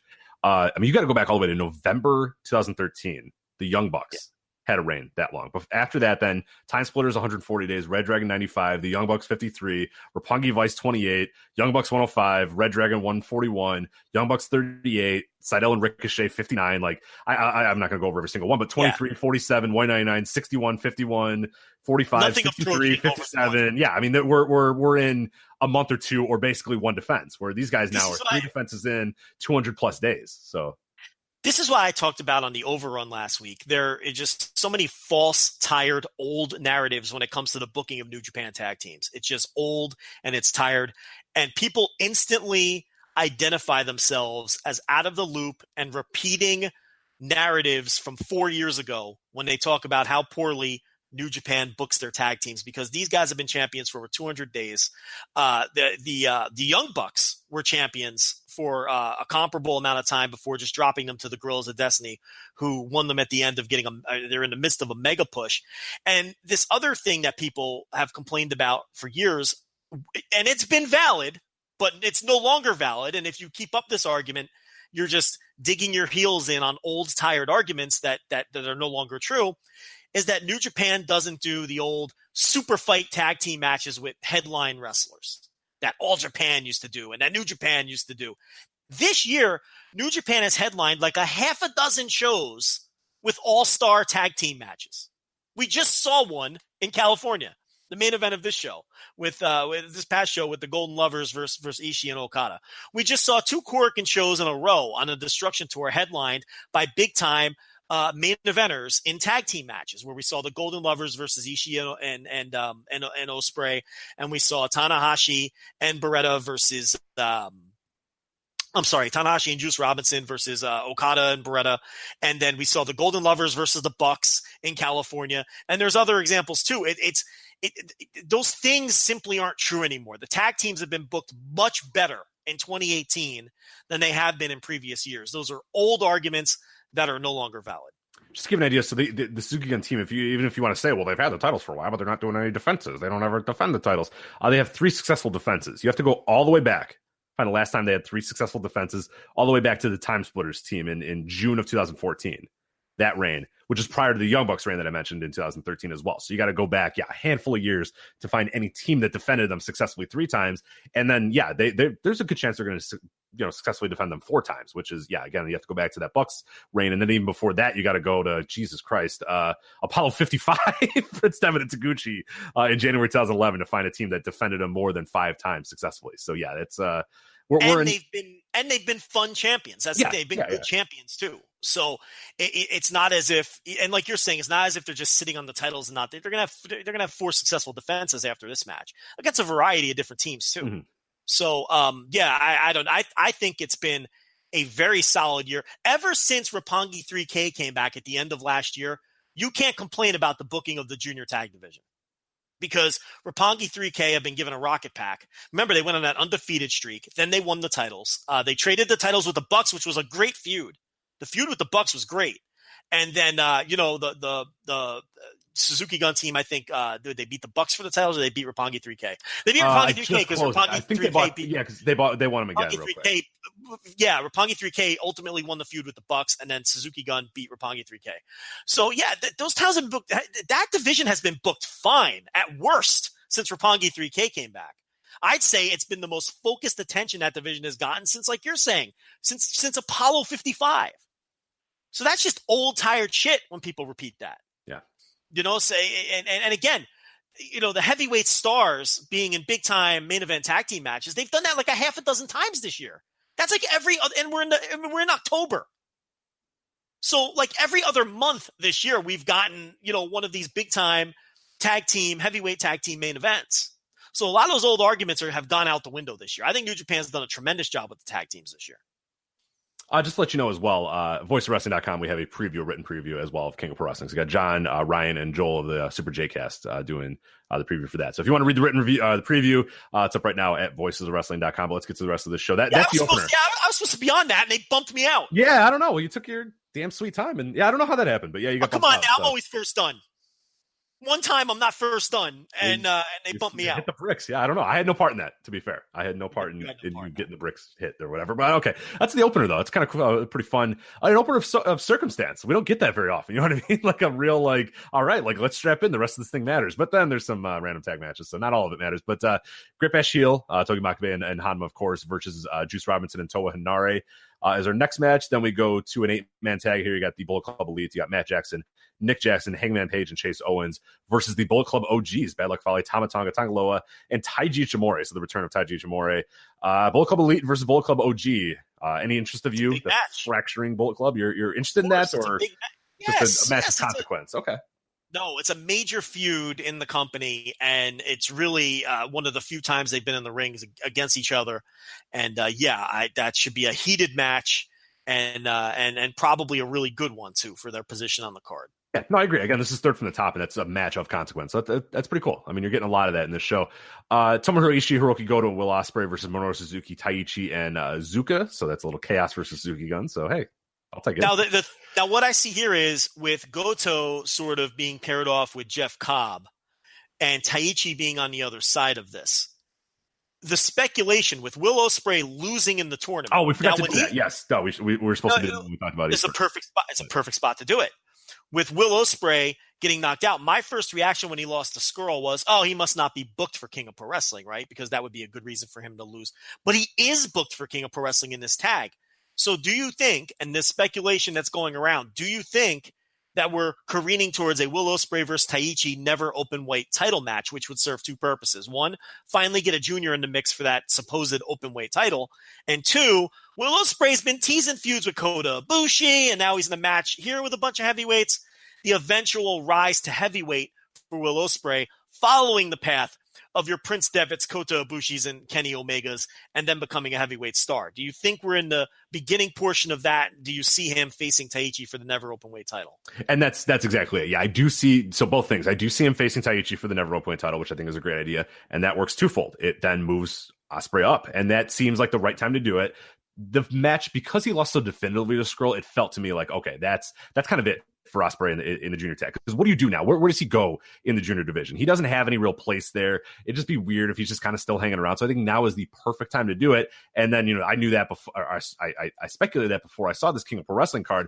Now I see this card. It's a little bit more obvious to me and to everybody almost because of what Ospreay is doing. That there's at least something moving up. Maybe he doesn't go to straight, a total heavyweight, quote unquote, but at least being in the mix for the never open weight title and being a true open weight part of that, being the light heavyweight, going for that title, I think is a pretty cool thing. So yeah, I don't know if he's like truly quote a heavyweight moving forward, but I think getting him out of the junior title mix is probably a good thing, and getting him into different stuff because he deserves that, and I think he's earned that, and I think he's a big enough star to do some really fun stuff up and down the card, and I'm glad that he's presumably for the time being graduating from the junior division because I think that's good for everybody. It's good for New Japan as well. Yeah, he could absolutely be groomed into a heavyweight top star. I don't have any question. Oh yeah, we said that from day one. I mean, yeah, the long-term game of him should never have been exclusively as a junior. I mean, you're really missing the boat if that's what you think that he is for you. He's much more. Oh yeah, he could be a heavyweight star, and I think that the junior, their juniors are so loaded that they don't necessarily need him to be a junior. I mean, they're just loaded with juniors there. So it's not like, you've got Taiji Ishimori just fucking around with the never, trios titles right now that you can get in the mix. And you've got Kushida and you've got Marty Scurll and Hiromu will be back. And the list goes on and on. So you don't even necessarily need him there. So, I hope that's what this leads to. I really want to see Ospreay pin Taichi here. And then that takes us through the rest of the fall and winter with an Ospreay Taichi program. Move on. Next match here. We got Okada, Yano, Yo, and Sho versus the LIJ team of Naito, Sonata, Bushi. And to be announced, Joe, the big news, there's an X. Who is this X? Who do you think the X is, Joe? Okay, so there's a lot of options. So Rich, we have an article, by the way, on voiceswrestling.com as well, if you want to check this out. Joel did the Super J-Cast. But yeah, let's get to this. Here's your options. Now you tell me the likelihood that these options could be the X. Okay. Okay, so how am I...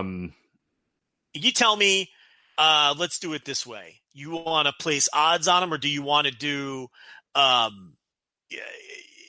or you don't have to make a huge game of it. How about you just give me your gut feeling on whether you think each guy has a chance to be the X? Okay. Yeah, I'll say like high chance, low chance, no chance, whatever. We'll figure out.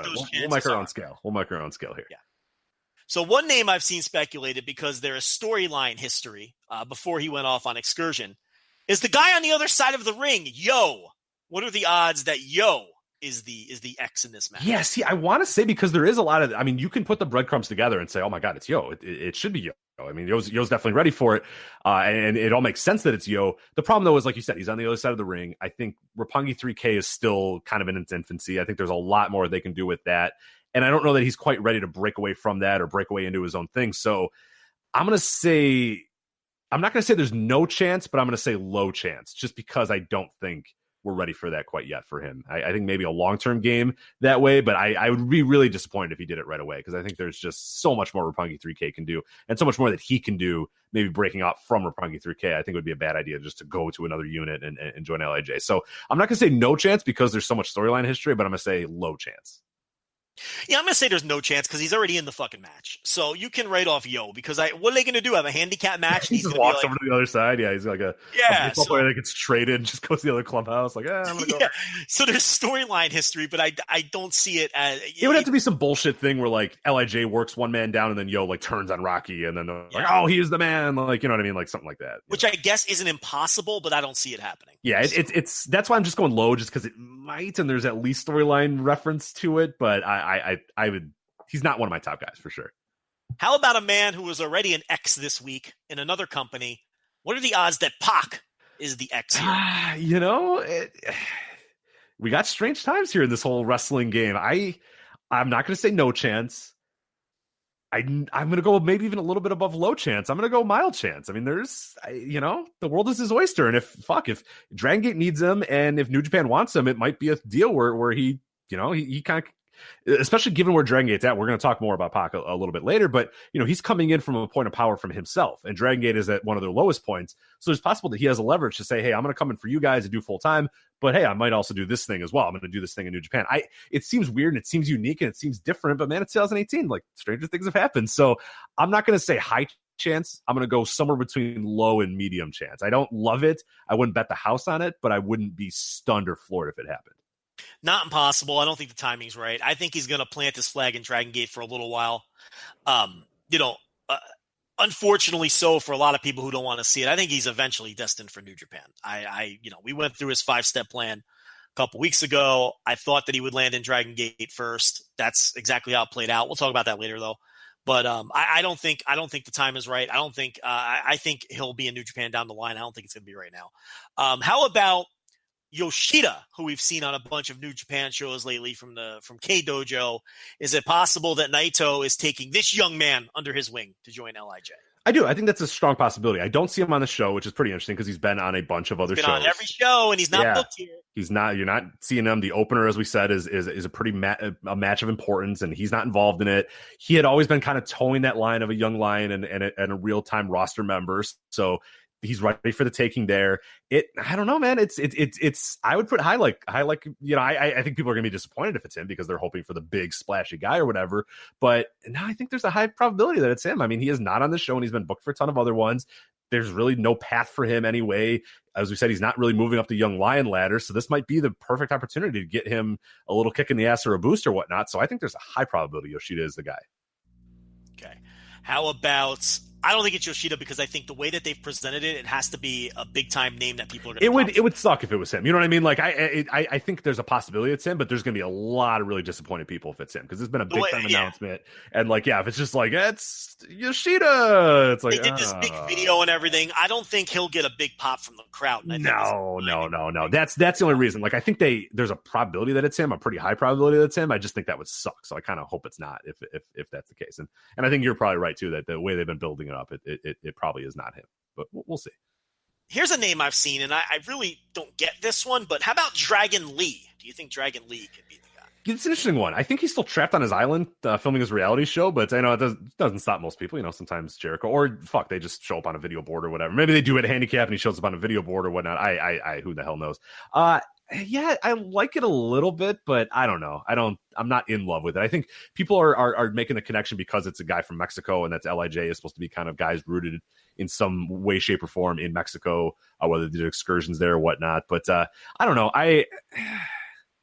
Maybe I just don't like the fit. I just don't think it quite works. And I don't know that Dragon Lee is ready to come in all the time and be a full-time dude. And then there's also the weirdness too with Hiromu and Dragon Lee on the same unit. So, I don't love it. I'd say not a no possibility. I'd put low possibility on it though. There's no chance. He's Hiromu's rival, and it just doesn't make any fucking sense.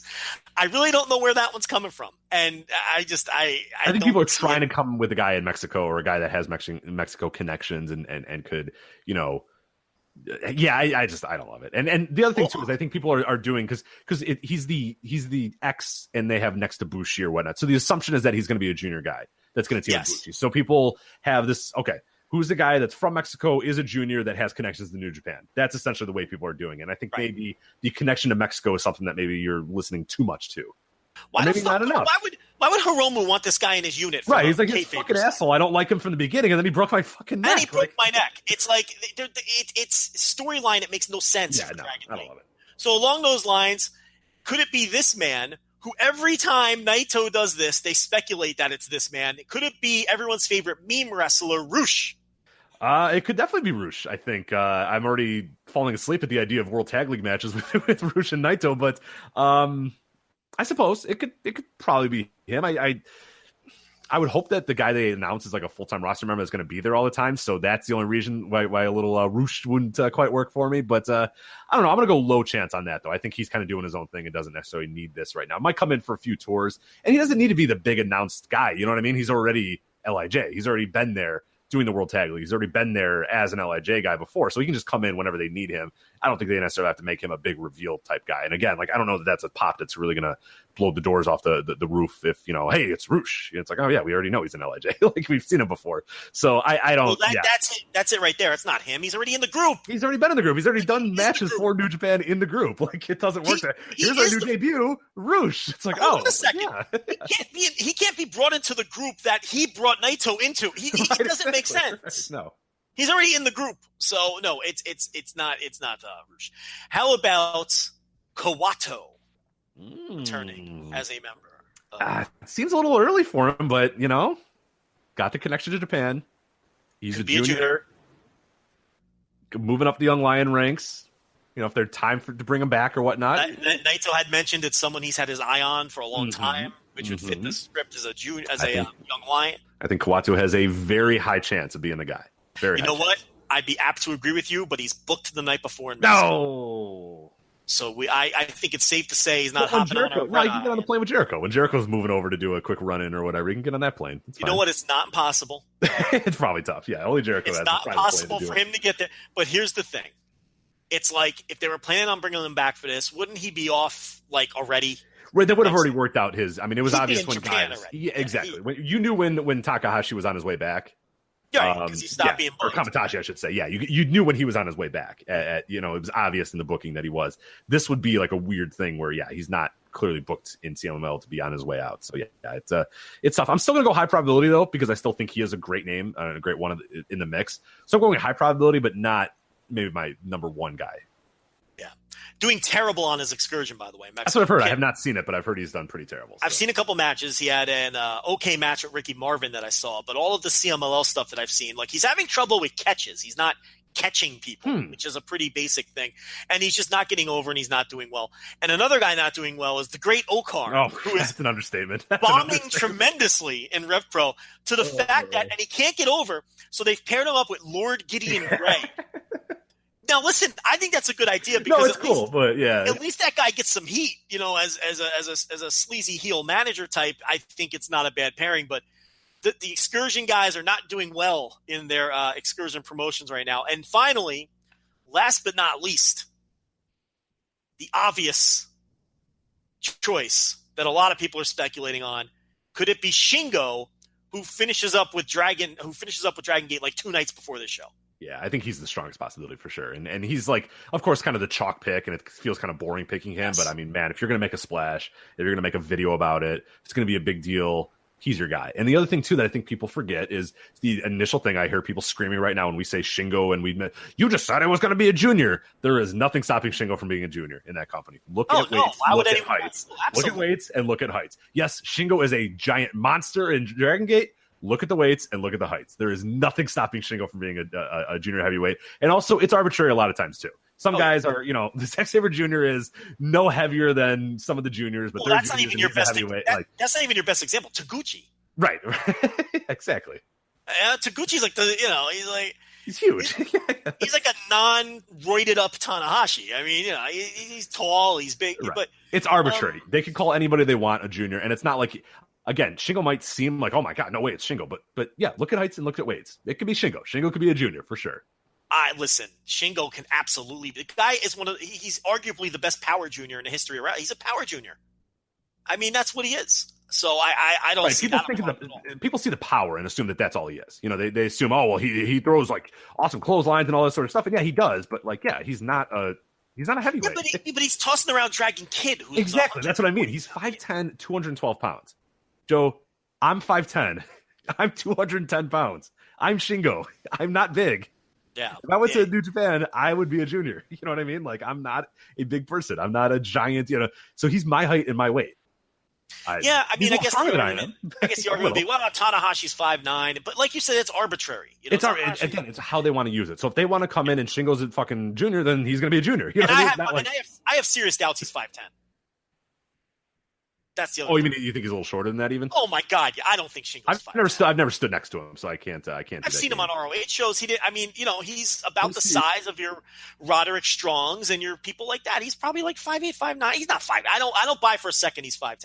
Especially when you see him in Dragon Gate next to those guys. Those guys are all like 5'6", 5'7". Yeah, I think that's the problem. Is people see him in Dragon Gate, and they're like, oh my God, but it's like, yeah, he's tossing around. Yeah, he's a Dragon Kid who's a child. There's children. Dragon Gate is children. They're little babies. They're not, So yeah, that's. I think Shingo is your most likely pick. For sure. I think it is Shingo. I know people don't want to hear that because it's the chalk pick. I get that, but who was the chalk pick for Time Bomb? Takahashi. Who was the chalk pick for Switchblade? Jay White. It's always Sami Callihan. Well, you know what? Sami Callihan was a big deal. Yeah, he was. You're not wrong. You're not wrong. A lot of people thought you're not wrong about that one. Because it made no sense that little hot young babyface Australian Jay White would be carrying around a blade and doing these goth promos. But as we've seen, it was so. I could be way off, but I think at the end, it was more. No one wanted it to be Hiromu or Jay White because they were the obvious picks. So we always try to convince ourselves it's someone else. Shingo is the chalk pick, and I think it's the one that honestly makes the most sense. He's a junior. He does fit the aesthetic. But this is interesting. I think he fits the aesthetic. You slap some eyeliner on that guy and he fits the LIJ aesthetic. The problem isn't aesthetically. The problem is Shingo is a high school bully. He is a shoulder block you into the lockers and then point and laugh at you bully. That's not what LIJ is. Shingo is not tranquil at all. He's the opposite of fucking calm and patient. He's a guy who will bully you and be an asshole about it and talk shit, and that's not the Naito way. So he doesn't really fit LIJ from a personality perspective. He does from aesthetically, I believe. But do you think they'd bring in a guy the caliber, the star level and the caliber of Shingo, and then ask him to do something different personality-wise to fit the role that they're giving him? Yeah, I don't think it's totally unrealistic. I mean, I think I think the process probably went where either they sent feelers or someone sent feelers, and I think again, we're speculating if he's the guy or whatever, but I think we're seeing the Ishimori thing. I want to spread my wings and go freelance, and then let me off my contract, and then 2 days later I'm okay. I'm just going to Japan. Sorry, bye. The nice way to do it is kind of that way, and I think whatever happened is he probably sent out feelers and they said, hey, we're interested in you. Hey, what about this? And I think Shingo realizes, hey, it's a big opportunity. So do whatever. I don't care. And maybe they don't really necessarily care what he did in Dragon Gate and think he's a good fit for LIJ and think that they could do some good stuff with him and think that he has the look that could translate pretty well, even though aesthetically what we know of Shingo and what he has been is not what LIJ is. It might be an idea where you can just do it. You know what I mean? Like he just fits the role because you put a bunch of makeup on him, you spike his hair up and he wears black shirts and he's just in there now. You know what I mean? Like it kind of sucks and it's cheap because it throws away a lot what he's done in Dragon Gate. But I don't know. I mean, if that's the role that they see him, they're well in their rights to do that. They don't have to worry what Dragon Gate did with him.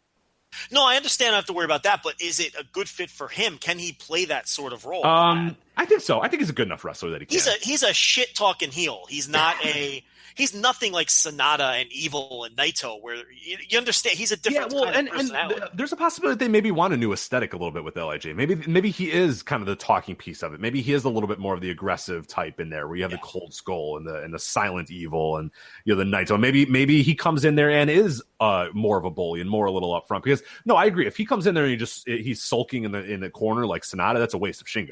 There's no point in having Shingo. What he's good at. Yeah, exactly. He's good at being hateable and cutting heel promos and being a fucking prick. Right. I would hope that they don't do that with him. That would disappoint me if he sits in the corner with his arms crossed or whatever. I think that's a way big way, and you could do that with anybody. So I'm hoping that when they come in there, that he maybe brings a little bit of what he can do to the table, and maybe he is a little bit more vocal. Maybe he's the voice of LIJ in some ways, or the shit talker of LIJ, because maybe they do need a little bit of a transformation, or not necessarily a transformation, but a little bit of an upgrade in that sense. Or someone with a different personality. Exactly, yeah, because I don't think you need another guy that just sulks in the corner. Like that might, it might be good to have a guy who's got a little bit more personality to him. Yeah. So, and I mean, look, the other thing is, if it does turn out to be him, I know people will say that maybe he screwed Dragon Gate or pulled the wool over everyone's eyes, never intended to go for that. The thing about it is the timing works out just too perfect, that he's finishing up with Dragon Gate a couple days before this show. If it does turn out to be Shingo, I think that this has been in place for months. I think that Dragon Gate will have known about it for months. I think that Shingo probably put in notice, 4 months ago, 6 months ago, whenever it was when he decided that he was going to make this move to New Japan. And the whole idea of him announcing and Dragon Gate announcing that he's going freelance is just that's an intentional red herring, because he's coming in as a surprise. I don't think it wouldn't read to me as something nefarious where he hustled Dragon Gate, like we joked about with Ishimori. I don't think that's the case here. I think if it does turn out to be him, it's very clear that this has probably been in place for many months. And because the timing of him finishing up with Dragon Gate, he probably put in his notice and he gave his start date for New Japan, and Dragon Gate said, "Okay, can you work until the 2nd?" And he said yes. And that's, and that's probably how, the business went down with that. I don't think that he's, trying to hustle his way out of Dragon Gate to then backdoor his way into New Japan. I tend to think it's the same thing. Yeah, I don't. Yeah, and I would hope that they don't feel that way either. I think it is probably, and there's been so much turmoil in that company. There's a possibility that they probably. I mean, Tozawa's gone, Shima's gone, a half a dozen other guys are gone. The ones that went with Shima and otherwise. I mean, it's a crazy, turbulent time in that company, and I can totally see him saying, "Hey, look, I want out too. I want to do something new.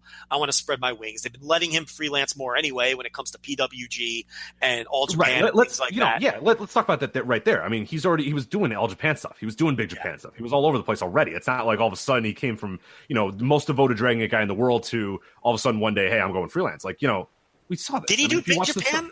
When did he do Big Japan?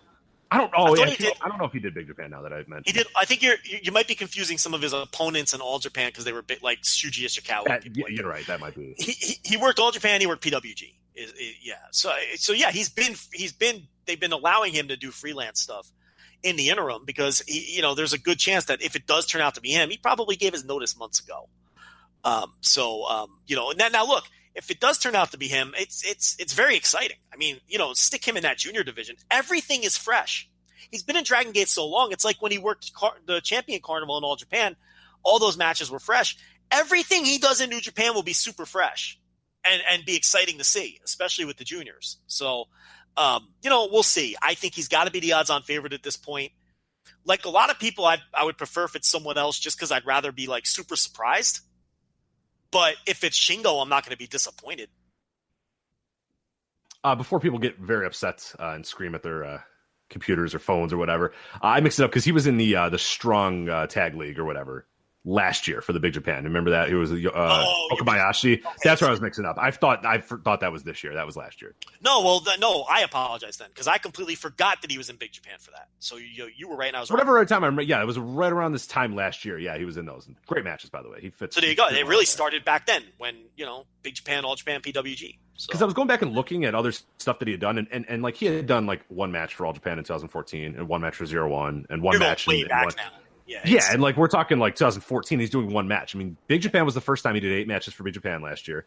And then the All Japan thing, of course, does 8 matches for them, and of course PWG, it does 5 there. So yeah, it obviously was the first time you really saw him spread his wings a little bit more outside of Dragon Gate or Dragon Gate affiliated stuff. Not Ring of Honor, not Dragon Gate USA, anything like that. So yeah, pretty interesting there. But so that's our speculation of X. Other matches on this show, you got Evil and Zack Sabre Jr., just a straight up singles match. But yeah, that should be a pretty fun one to see there. As you said, Zack Sabre probably moves on after defeating Evil and moves up the ladder, as you said, the LIJ. You got Kushida and Marty Scurll for the vacant junior heavyweight championship. Any guesses or predictions of where they go with that one? I feel like that's pretty much a toss-up, kind of a pick-em. I don't know that I have any strong thoughts that X is going to beat Y or whatever, or any reason that one guy would be more likely to win than the other. No result would surprise me. Kushida seems like their security blanket in these situations, though, where they have to have an emergency champion here. So. And then we have Tanahashi and Jay White. This is for the Tokyo Dome challenge rights, of course, the Wrestle Kingdom main event challenge rights. Tanahashi's got the briefcase. Jay White wants the briefcase. I think there's no question now that Tanahashi is going to move on or whatnot, but this will be a fun match regardless, and I think there's going to be a lot of heat on White, and I'm interested to see how these guys follow up what we saw at Wrestle Kingdom. I think this match will be way better than that one, even though that one wasn't that bad. It felt bad in the moment. It felt really disastrous in the moment, but if you go back and watch, it's not as bad as you remember. But this one I think will deliver pretty well. Tanahashi's feeling himself these days. He's feeling good again. Jay White is emerging as a great heel and kind of starting to figure out his character a little bit. So I'm really excited for this match. Probably easily my most anticipated match on this entire show, because I cannot wait to see what these guys do. And I think this will be great, even though the results to me is not that much in doubt. But yeah, we'll see. Yeah, I think it'll have a lot of heat, and I think that they will manage to find a way to make it dramatic. I think there will be drama in this match, which is saying a lot when I think it's almost 100% certainty that Tanahashi retains the case. But with the amount of heat that White has and with Gato in his corner, and as good as Tanahashi is as a performer, this match will have drama. And then your main event, we talked about a little bit here, Kenny Omega versus Kota Ibushi for the IWGP Heavyweight Championship 3-way match. Last time they've done that, 2005. Not for you, not for many of the hardcore fans. We'll see how it goes. They've already been hinting at, I think Tama Tonga sent out a tweet about, letting people know where he stands. And so it's probably going to be a bunch of bullshit. So I'm pretty much not interested in this at all. Hopefully it'll be good. I really do, but I don't know. I'm pretty cautiously pessimistic on this. I don't know. Yeah. We'll see. Yeah, I'm not looking forward to it at all. I think it'll probably be a good match, but it's not a match I want to see, and it's going to be hard for me to get excited about it when it's in the ring, because we've talked enough about it. I just don't want to see it. Yeah. So absolutely. So you want to do Super Show, or you want to do Death Before Dishonor? We could bury Super Show to the end.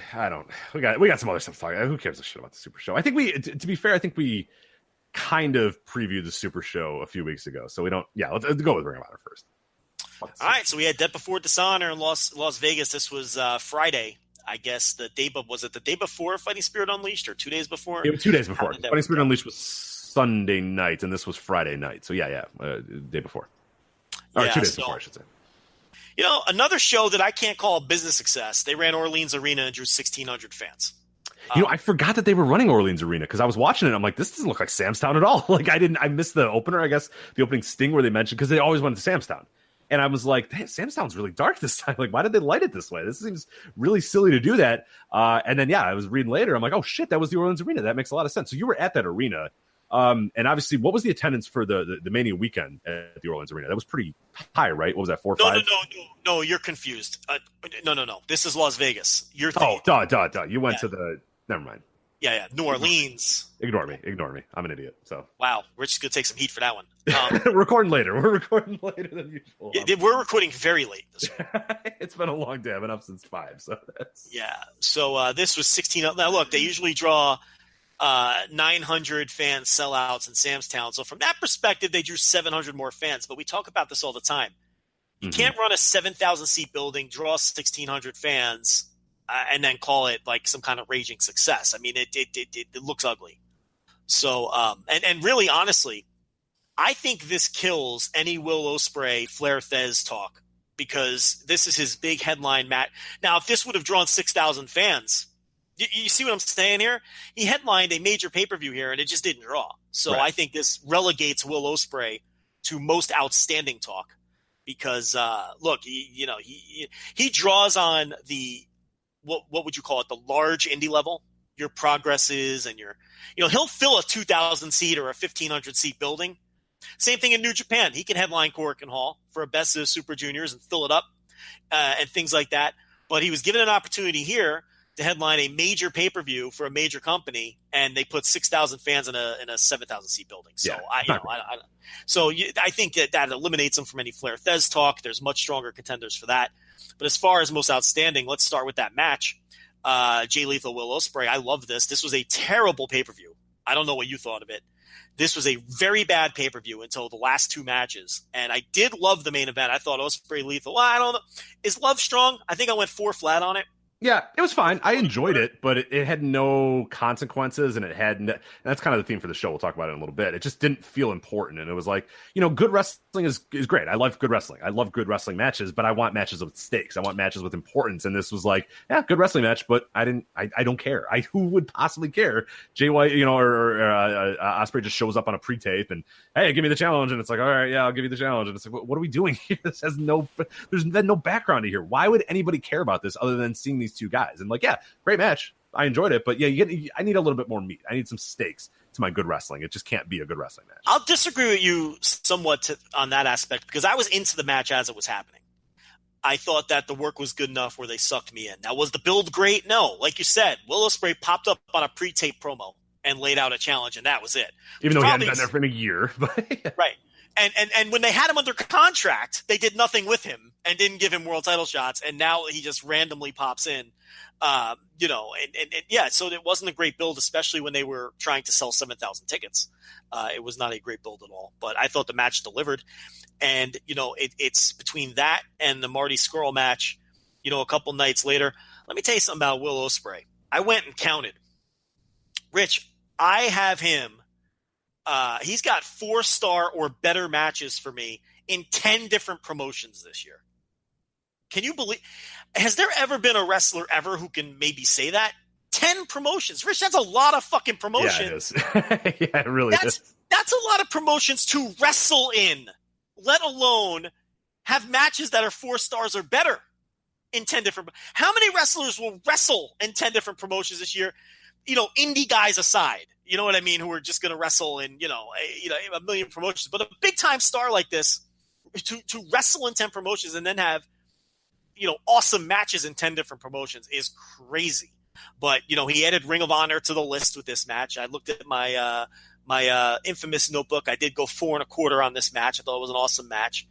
And I thought the semi-main event was an awesome match with the Bullet Club 10-man against Chaos. Okada, Chucky T, Beretta, Rocky Romero, and Tomohiro Ishii.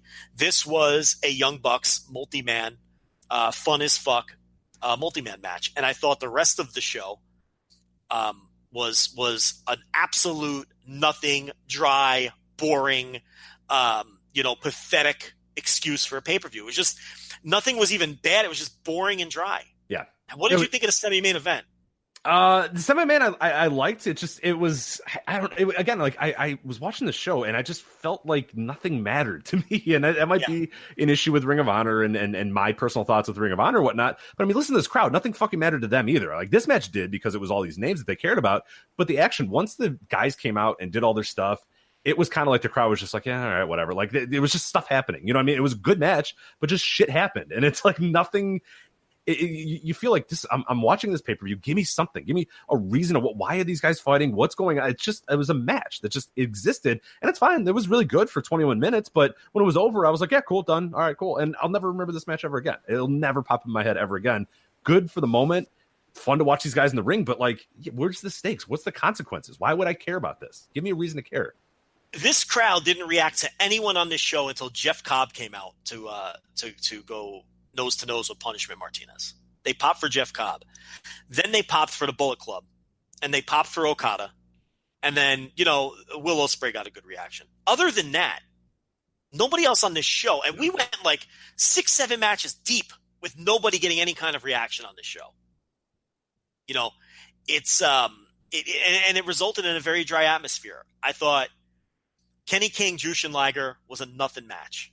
I mean, an absolute nothing match. Which, it's just a 2-star special. Yeah, it told a good story, I think, with Kenny King, trying to worried about his reputation and not wanting to be, the kind of the shades of gray that we're talking about. Like at times good, but then realizing, hey, I'm going to use a little extra bit to get the win, and I'm going to be nice for a minute to Liger, but then I'm going to do a spine buster to beat him, even though so there was weird stuff there where I thought that was a good idea. I mean, essentially, if you're not following the story, Kenny King showed some sympathy to Austin Aries a few months ago in a match, and Austin Aries beat him and kind of said, hey, you're an idiot for showing sympathy. You got to have, a little bit more hard-nosed approach and get a little bit mean. And Kenny King is then slowly but surely not sure how to reconcile that of in matches, he'll start out being old Kenny King of old who's just out there smiling and having fun, and then maybe show a little bit of mean tactics here. In this, usually the Liger was down at a point, and he waited for him to get up, and he shook his hand and tried to give him a hug, and then just spine busted him and got the win, and just said, hey, there you go, that's what I do or whatever. So I thought the story of it was good, but 11 minutes to get to that was pretty gruesome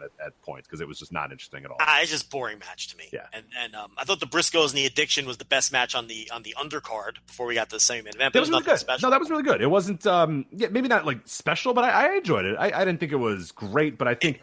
The problem was they went long. They went way. I mean, that match went almost 20 minutes. It needed to be about 10. You know what I mean? It would have been fine if it was 12. I'm watching it going, okay, guys, let's go home, buddies. We got a good thing going here. Let's just end it. It maybe got a little too long. So I thought it was very good. It just a little much. It was a little too much. Sumi Sakai, who might be the worst champion worst major champion in wrestling, she's terrible. I mean, she just hasn't been a good champion. She hasn't right from the moment she won the title in that slop fest of a tournament final. It just hasn't been a good title reign. And I was expecting her to lose here to Tennille Dashwood, but no, she retains. And again, it was a nothing match. I guess didn't have a bunch of sloppiness and botches like we're accustomed to in this title run, but I didn't think this was any good. Nah, it was fine. Yeah, I saw a lot of people were raving about it. And really? Oh. Yeah, and I just didn't understand. I got a different match then. My TV must have been fucked up or something because that's... I thought it was fine. But I didn't think it was like a 2 3/4 stars if I had to rate it somewhere in that neighborhood. I guess the finish it picked up for the closing stretch, but I didn't think this was anything special. People were going nuts about this match and saying it was, the best match at this point in the show. I didn't think it was better than the Briscoes SCU match. God, no way. So yeah, I don't know. And Sumi retains on the Sumi scale. I guess it was pretty good. That's some horrible matches. It's a very low scale, but yeah, that's. I thought Tennille was not very good in this match, and you could tell that obviously some stuff is bothering her. And as we found out after the show, that she's going to be on the shelf for a while, getting shoulder surgery and has some other issues going on as well. So yeah, the psoriasis on top of that. Yeah, she's having a bad time. She needs to take a few months off here. So. Hopefully like Sumi Sakai, because apparently she is gonna keep being the champion. She's really bad, and the problem too is when you hear the commentary, and I know why they're putting her over because she is the champion and that, but it's they can't bury her. I mean, right? So they're like, oh, she devoted her life to wrestling, and wrestling is her life, and she did it, and it's yeah, but she sucks. You know what I mean? You don't want to hear that. Oh, they're a KG veteran of 20 years and all that sort of stuff, but then they are terrible. You know, it's just oh, really? This is life? Look, she's been a good wrestler. It's just this title run has not been good. Yeah. For whatever reason, it just hasn't worked. Punishment Martinez successfully defends against Chris Sabin in a nothing match. This is basically a TV match. And then Jeff Cobb comes out, gets a monster pop, and then apparently Cobb won the title at the tapings because Punishment Martinez is WWE bound. Yes, so here's what the Observer had to say about this. Punishment Martinez, who was the TV champion, had accepted a deal with WWE and was finishing up here, so of course he retained and then got laid out by Jeff Cobb. So yeah, official. He is accepted a deal with WWE and is done with Ring of Honor. So what are your thoughts on that? Because I think that is it. Probably shouldn't be that big of a deal, but it kind of feels like it is in the pantheon of Ring of Honor and how slim the roster is and how slim the roster is of guys, new up and coming guys that they've developed and they've really cultivated.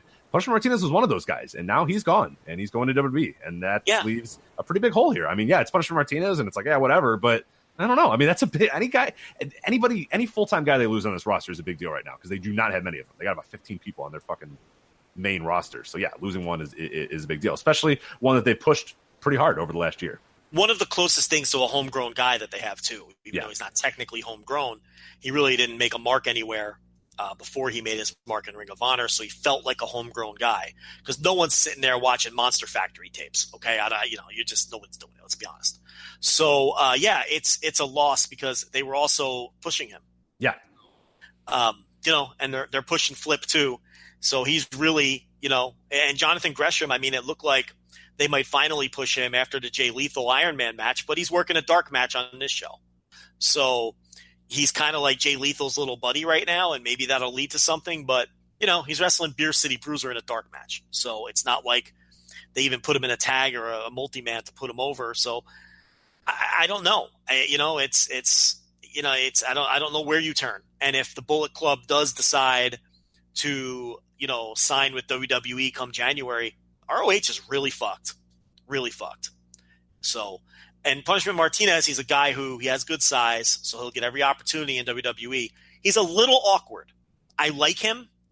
I turned the corner on him a long time ago. You know that. The listeners know that. I like him, and I think there's something there with him, but he is a little awkward. And he's a guy who tries really hard, and he does things a guy his size shouldn't be able to do, but at the same time, sometimes he's a little awkward too. So I don't know. He may require some work. And he's 36, by the way, in case people don't know that. He's 36 years old. Not a kid. He's not a kid. You're right about that. But I think he's better than a lot of the people that company does feature on TV and push, but he's definitely a little rough around the edges. But I do think he's a guy who can make the main roster at some point. Yeah, I do too. Yeah, he's got a pretty decent look, so I think that would definitely help him. Yeah. But yeah, that's it's pretty funny. I didn't even notice this. Dave in the Observer put Punishment Martinez parentheses Luis Natarriba Martinez. So that's kind of old classic Dave right there. You know what I mean? Like little junk food dog. So that's I think Tito Santana. It's related to Tito Santana, I think. I don't get that because Tito used to say Arriba. But there was an old Mexican wrestler named Luis Martinez, I think. I'm trying to remember, and I think his nickname was Arriba Luis Martinez. Oh, okay. So it doesn't have anything to do with Tito Santana. No. I just mean, that's the old. But I think that was kind of like Dave sometimes will inject that. That's like an old school Dave thing where he used to just like editorialize and do all that. I still love that he uses shoot names sometimes on guys. Yeah. Like Chris Sabin, parentheses, and it's like, okay, man. Right, random. Yeah. The old Dave, like the 80s and 90s pay-per-view reports, he would do that for everyone. It would say, Shawn Michaels, Michael Hickenbottom, 27. Yeah, it's so weird.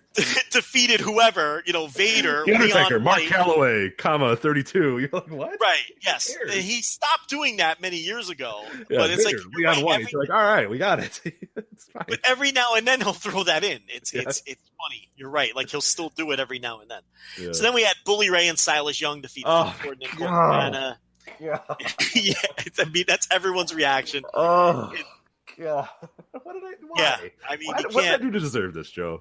I've been a good person. I volunteer. Oh my God. How tone deaf can you be to have Bully Ray and Silas win this match? Well, Bully Ray's going to be the only guy left soon. So you might as well keep him hot, keep him heated up. God help us. Oh my God. How worried were you? I watched it. I watched this match unspoiled. How worried were you that Riccoboni was going to swivel the hips and hit Colt Cabana with the chair? I was like, oh no, really? They're going to do an Ian Riccoboni heel turn? Like, please don't do that. Like, I didn't want Ian to get involved in anyway, because I think I like my idea of my announcer guy just kind of being there. But then when he did it, and he did it where he held the chair and Colt was looking up at him and Bully was looking up at him, and I was like, oh my God, Ian Riccoboni's going to turn on Colt and join Bully Ray. Thankfully he did not, but Bully Ray and Sal was still young. And then the scariest thing, the thing about it was the scariest thing about Riccoboni going to ringside is it left Caprice Coleman all alone in the broadcast booth. Caprice. And he was fucking awful. I mean, how bad was Caprice Coleman? Oh my God. I wanted to talk about that too. I have a little note to talk about Caprice. So here's the thing with Caprice is if it was just in the midst of the action and stuff was just kind of going on and he was just talking, he was okay. He wasn't good. His cadence was a little off, but by the middle of the show, you kind of got it. It was kind of okay. The problem though was when he wanted to put emphasis on things, all he did was scream.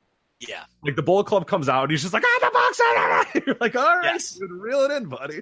Like, chill out. Like the finishes and big matches and big moments and stuff like that, he just screamed. He just decided, I'm going to be loud as humanly possible. He acted kind of like an indie announcer. Like we always complain that like indie announcers, this match is a big deal, so I'm just going to yell as much as humanly possible, which is not the way to go. He was fine when Ian would really set him up for something. He could answer some question or if he could stay kind of low key. Wasn't great. I don't want to ever hear him again. I hope Colt Cabana never gets booked for another Ring of Honor show again because I only want to hear him on commentary.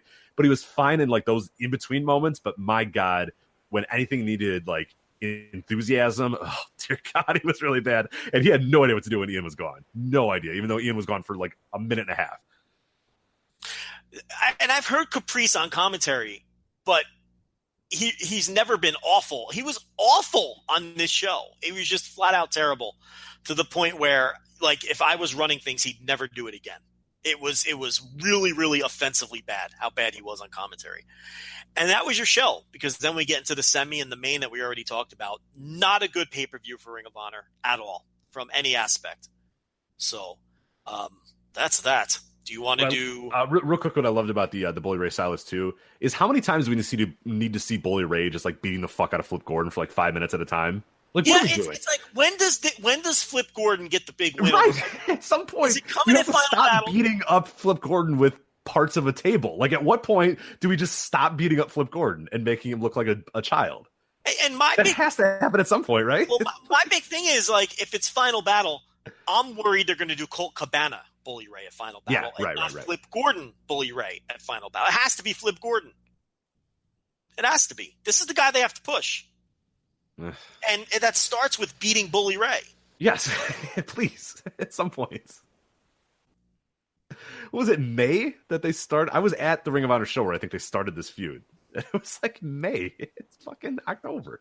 My dead parents had property in Montana. Yes, I was there for that promo. So I have a soft spot for Montana. Oh my God. The best part is he thinks he's being such a great heel too. Well, you know what? Hold on. I can bury this because it's later in the show and they wouldn't listen anyway. When I was at All In, I was sitting in the press box with the Busted Open guys. Yeah. And me and August are like laughing about Bully Ray and just like, fuck Bully Ray, because we're just like, this sucks or whatever. And they're like, run to the Busted Open guys. Yeah, exactly. It was Dave. I think was the guy that was sitting next to us or whatever. Yeah, Yeah. And he's like, no, that's heel heat, guys. Like, that's what the real heel heat looks like. I'm like, no, it's not. Nobody cares about Bully Ray in 2018. It's heel heat because he's getting, like, but it's apathy. It's, oh my God, please get off our screen, heel heat. That's a big difference. But in some buildings, he does get legitimate heat. I guess. I see him. I guess it's me. I just don't want to fucking see him anymore. I watch the TV, and sometimes it's like molten heat that this guy gets. And you're like, okay, this isn't for me, but I get it. But then there's other times where Bully Ray comes out, and it's like you're saying, it's apathy. Nobody cares. So I do think it depends on the makeup of the crowd. On this show, I don't really remember if this was more of a people coming in to see Okada and Will Ospreay kind of crowd, then maybe they didn't care about Bully Ray. I have seen him get genuine heat on some of the TV tapings and whatnot, but I think it's just funny that you're in the press box next to the guy that he works with every day and you're burying the fuck out of him anyway, which I think is really August was the first one burying him. I kind of nudged him and I sent him like a text message. I'm like, hey, he doesn't show with Bully all the time. And then we're just like, fuck it. We'll just keep going. So, yeah. So he took offense and spoke up to the wild and woolly Voices of Wrestling people who were in the booth. That's funny. I think that's very funny. I've always said, you know what? I'm not going to do it. You've buried Busted Open enough. We can do that another time. Yeah, we'll save them we'll save them for another show. So yeah, I'll save them for another show. All right, so. You want to get Super Showdown out of the way here, and then we can let's see what else we got. We're going to talk about Joey Janela a little bit, and then we'll bounce around Japan. Let's do it. I know you don't want to do it, but we can blow through this Super Showdown show. Actually, it's not that bad of a card. The problem is you get in trouble when you say that about WWE shows because, they tend to be super long, and when you get 2 or 3 or 4 or 5 or 6 straight matches that have a bullshit finish, you kind of just want to check out of the fucking thing. And look, we know how it goes with this company. But on paper, there's some stuff here that you think could be good. And as much as we dog on the main roster, I'm going to try to be optimistic at least because we do get a chance to review it. And if it does stink, we'll have plenty of time to bury it then. Do you like this happy, positive outlook, Joe Lanza, that you're getting? I do, yeah. This is nice. Preview? This is good. Okay, so we'll try it at least. Okay? How long it lasts. This show it doesn't matter, so I don't really care as much. You know what I mean? Like, it's kind of a fun, weird, semi-non-canon show. So Semi-non-canon, but I think they did a good job placing some importance on most of the matches late. I don't think it's as non-canon as you think. This is more canon than the Saudi shows, I would say. For sure. Oh, no. Definitely. And I think it's pretty good of the main event. with the a exception card overall. I enjoy the card for the most part, but yeah, 5 hours in, I'm probably going to be burying the fuck out of it when I watch it. But yeah. Well, so we got Becky Bryan versus Charlotte Reigns, and look, they're trying their best with this. Say something funny, Rich. Wait, what are you talking about? What the hell did you just say? Becky Bryan. This is a bit that I do on the TV.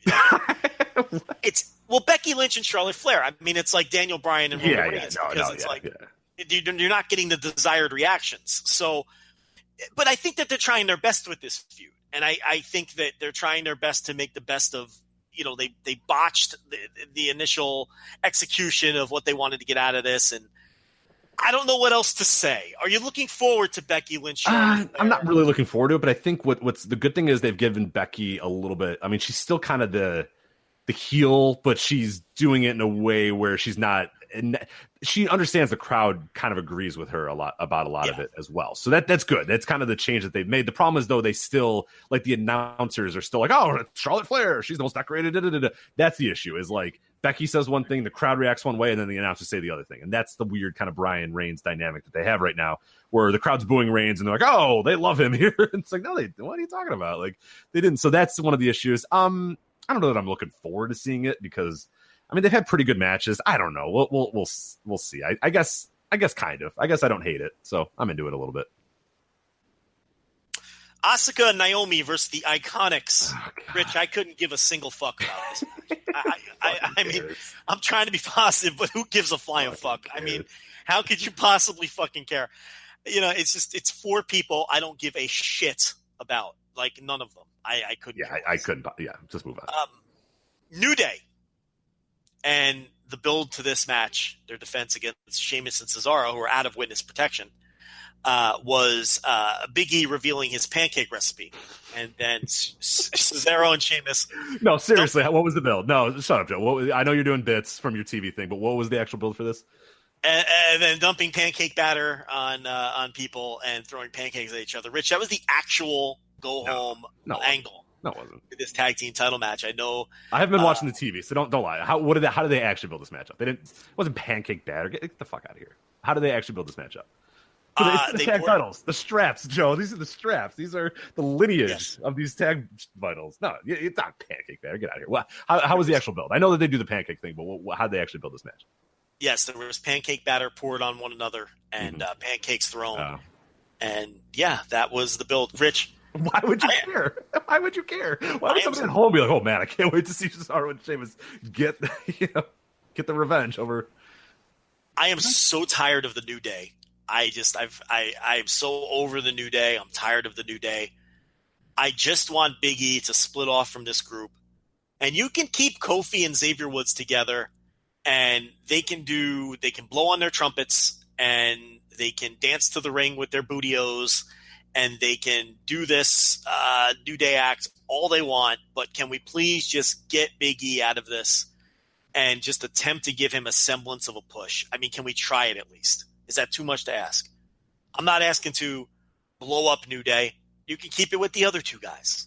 Mm-hmm. But I'm just so tired of this. The Big E thing, we've said it time and time. We've been saying this now for 4 or 5 years on the show, so there's no point in saying it anymore. He is going to be, when it's all said and done, 10, 15 years from now, he's going to be one of those guys that's like every Bleach Report article, every article is going to, every slider, ever is going to be number 1 most underused or underrated guy of all time is going to be Big E. I mean, this guy is a star and could be a giant star. He's a great wrestler, great personality, looks like $1 million, a fucking star, and he's fucking around with pancake batter and shit. Who is amused by this? Why is this amusing or fun? I don't. It lasted 3 matches, Joe. Your positivity on this show. I'm trying. I don't know. Just move on. So Cedric Alexander. You'll like this. You'll like. Here you go. I will. I talk about this. Cleanse yourself a little bit. I talk about this every week. As Cedric Alexander defends against Buddy Murphy, they had a great video package this week on 205 Live showing these men training. Buddy Murphy will be in front of his hometown crowd. Yeah, that's going to be awesome.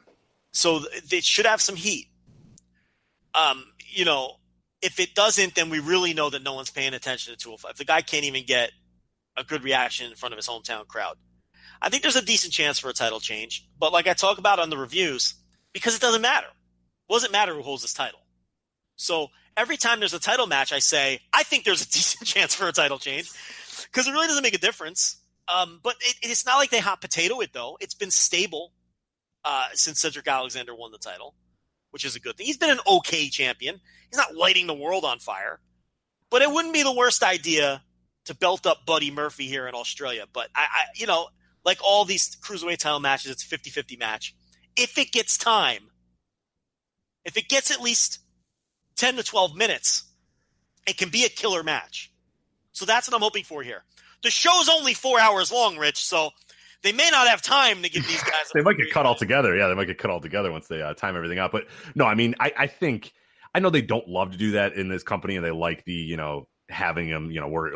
But you're probably not gonna be back in Australia anytime. So just have fucking Buddy Murphy win the title in front of the giant crowd in Australia. Just do it. You know what I mean? It's a cruiserweight championship. You don't care all that much about it, and it's because he's a heel. Yeah, exactly. But he's not gonna be a heel. They're going to announce him. Unless they announce him from like Sarasota, Florida, I think they're probably going to cheer for him a lot. So, well, this is why I thought Gulak had a good chance to win the title a couple weeks ago on 205 Live, because I figured, okay, Buddy Murphy's going to get a babyface reaction. Maybe it's just better to put him in there with a heel. But then I thought to myself, this company doesn't think like that anymore. No. They don't do logical pro wrestling things. So it doesn't matter. You know what I mean? Right. It's like, so Buddy Murphy will probably cheat the entire time and then win by like a roll-up holding the tights or some shit. You know what I mean? You're not wrong. That's probably the kind of bullshit we'll get.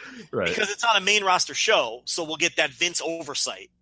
And, he'll want it to be all gimmicked up with, we're going to give these guys some character, damn it. You know what I mean? And it won't be a great match. So you've even sucked the life out of me with a match I was looking forward to. No, you started it. All right, I even announced it when you started. You said you wanted Gulak to be in here, and then you said, "Oh, they don't do logical shit." So that's your fault. That's your fault. You started. I just kept it going.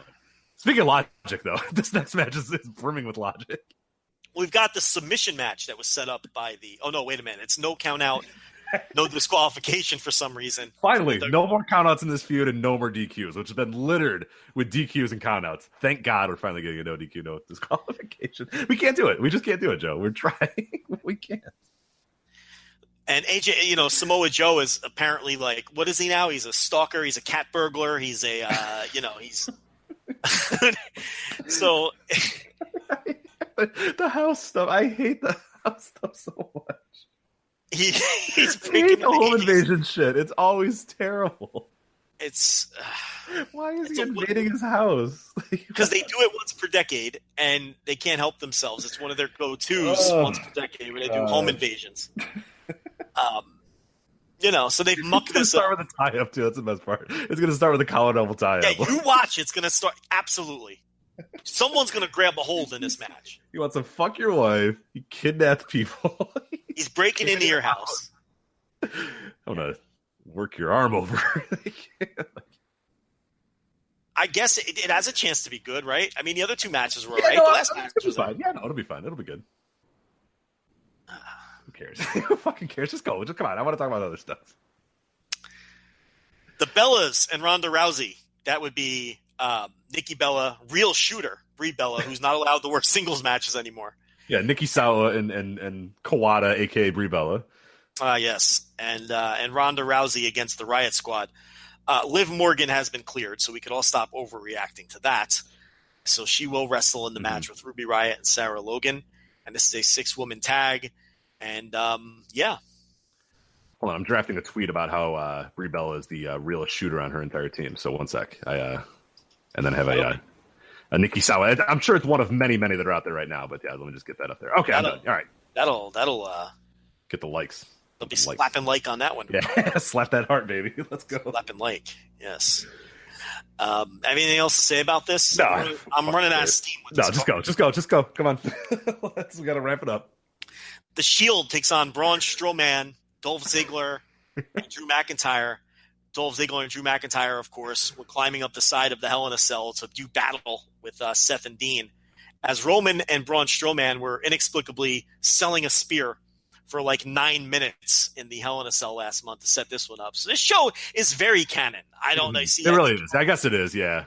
It's a very much a canon. It's not like the Saudi shows, but They're teasing another Shield breakup. It's. I have a friend that texted me, like a casual fan friend, that just said, "What the fuck? Are they breaking them up again? Did they just put them together?" Like he only watches like periodically, and he only watches Raw or whatever. And he was just like, "What the fuck?" And I was like, "Dan, I can't help you anymore, man." I've told him. I straight up said, "Dan, don't ask me anymore. I don't know. I can't answer it." Because he'd ask me something, and I'd say, "Well, this is the logic, or this is what they're thinking." I said, "Dan, I don't know." He says, "Didn't they just get back together like 4 weeks ago?" I said, "Yes, I don't know. I don't know." He says, "Why would you bring them back together just to break them up?" And I said, "That's kind of the Vince thing, though. You know what I mean? Vince, teams exist to be broken up. Units exist to be broken up. This is record time, though, for this unit. I mean, these guys have been together 3 or 4 weeks, and we're already setting it up, plotting it, and whatever. Who cares? They've lost their ability to tell compelling stories. They didn't even do it. Now, listen, it's. And this is why your friend Dan, a casual fan, this is why Raw sets a new ratings low every week now for the last couple of weeks. And people can sit there and say that the television industry doesn't care about ratings anymore, and the ratings don't mean what they used to mean. And all of those things are true, Rich, but I think all of those people are missing the point. There's nothing good about breaking all-time record low ratings week after week. So I have the exact text string. So here, let's read this real quick. He says, "For fuck's sakes, turn on Raw, and I hear, is there a crack in the Shield?" Which is I forgot that they said that. Is there a crack in the Shield? Like, that's great. That's the third time they've done the angle now. Is the Shield breaking up? Who gives a shit? And I said, "Yeah, man, I can't really help you anymore." He says, "I went from watching an average of 2.5 hours of the 3-hour show to now about 5 or 12 minutes." He says, "Tonight, about 1 minute and 24 seconds. Put them together, break them up. Put them together, break it up." For people, for some reason, think Ambrose is going to turn heel soon. I can't see it, whatever. So put them together the third time. Fuck you.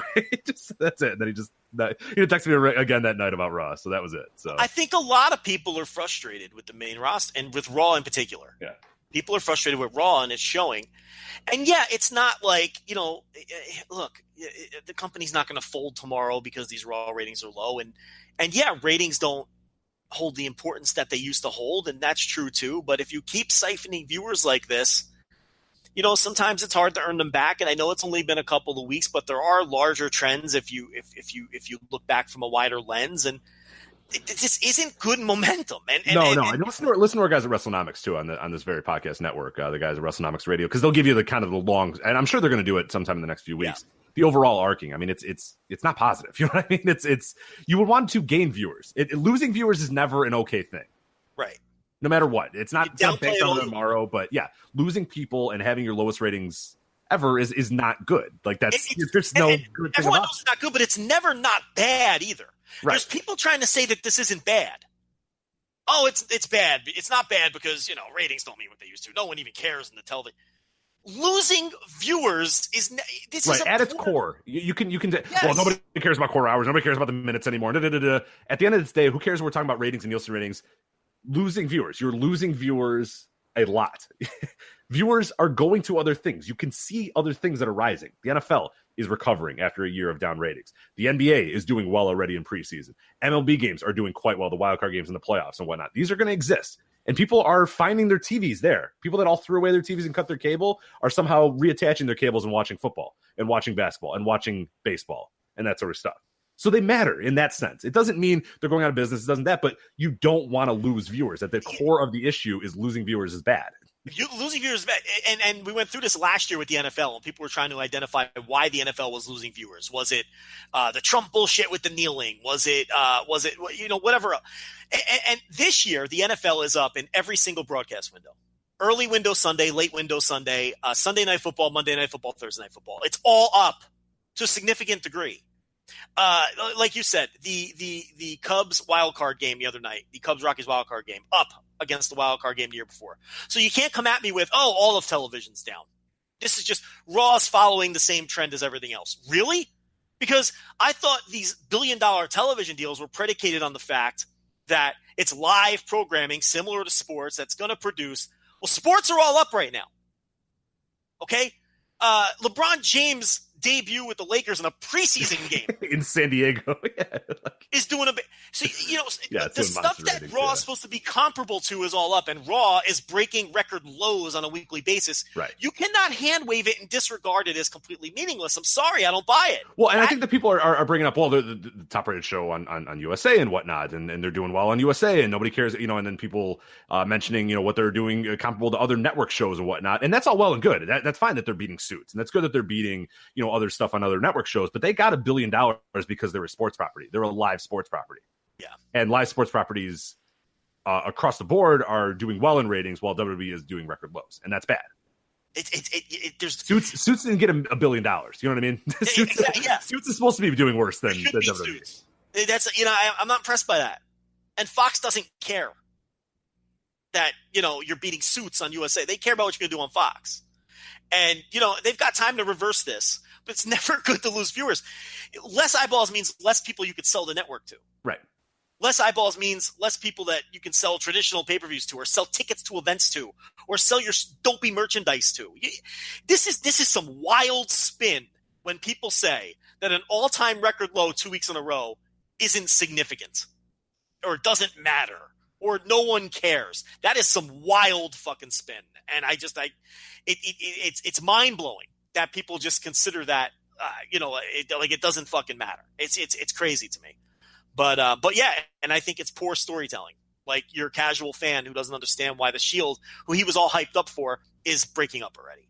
So, Daniel Bryan versus The Miz. We're a little, presumably this is, will be a little higher on the card. It's being pushed as a bigger match than some of the other Daniel Bryan and Miz matches on pay-per-view have been, because it's a number one contender match for the WWE title.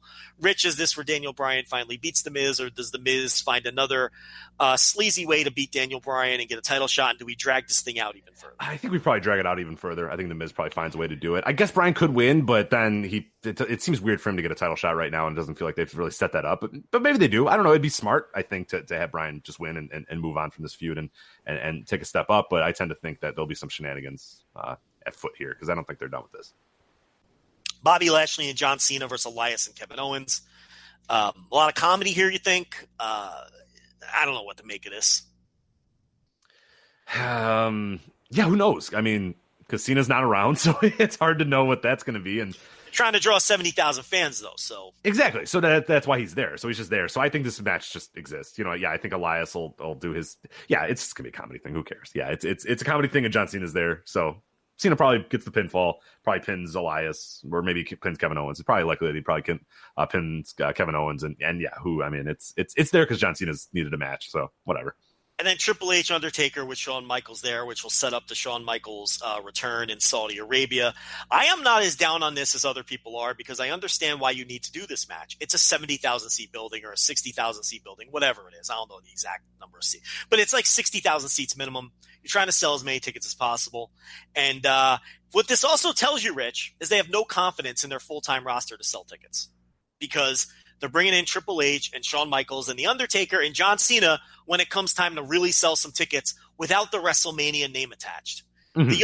This company is telling you that their full-time roster cannot sell tickets on that scale. Yeah, or they don't have confidence in them. They might be right in that. And that's kind of they're definitely right. Yeah, they're right, and it's a self-fulfilling prophecy as well. You don't push any guys, and you make your old guys feel like they're the most important things in the world, and then when you try to promote shows, you need the old guys, which is fine because they have stable old guys ready all the time. So it's okay.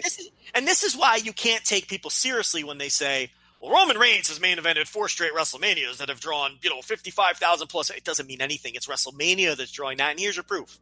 Because if Roman Reigns was this mega draw who draws 60,000 people to shows, he'd be headlining this show.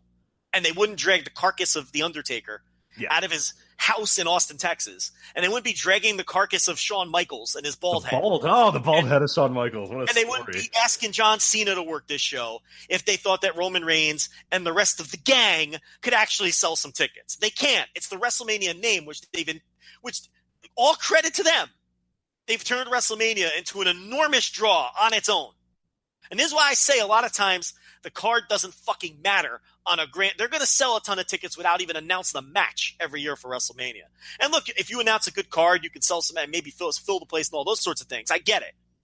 But this is your proof that your core roster, and especially Roman Reigns, they have no faith in the people they've pushed to fill up a building of this size. And this is a ton. Anytime someone makes a WrestleMania argument with you, all you need to do is point them to this show and what they had to do to pull out all the stops. Yeah, Braun and Roman, I mean, which are probably the two most pushed commodities in some way, shape, or form, are where's, we don't have the exact slotting of the matches, but, third from the top, second from the top, third, fourth from the top. I mean, it's not the match that's being featured the most. I mean, the match that is being promoted so far and away the most is Triple H and Undertaker. Yeah.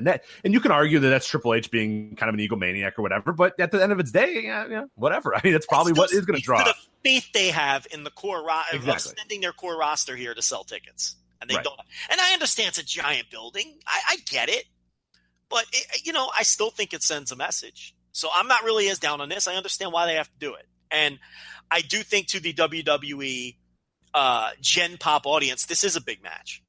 It's not for me or Rich Craich or a lot of the people listening. I don't mind it. But Joe, it's the end of an era. What do you mean? It's the end of an era. The last time that these two juggernauts of their era. Are you kidding? You have the biggest star, not one of the biggest star of the Attitude Era, Triple H, who single-handedly won the Monday Night War when him and DX brought the Humvee to the No Fork Scope versus the Undertaker. So I mean. It's a monumental occasion. So I don't know what it's what's actually interesting about that. A little bit of a credit to them too, because they built up this stable of old dudes that they can just pluck up anytime they need to.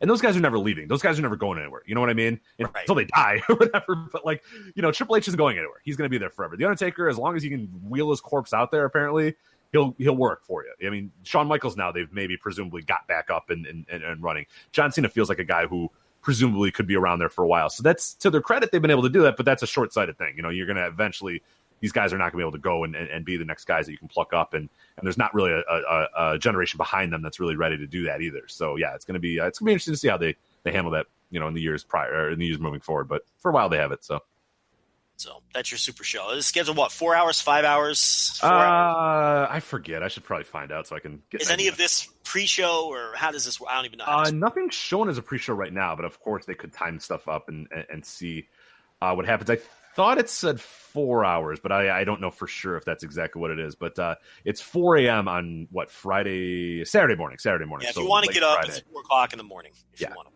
late Friday / early Saturday. So.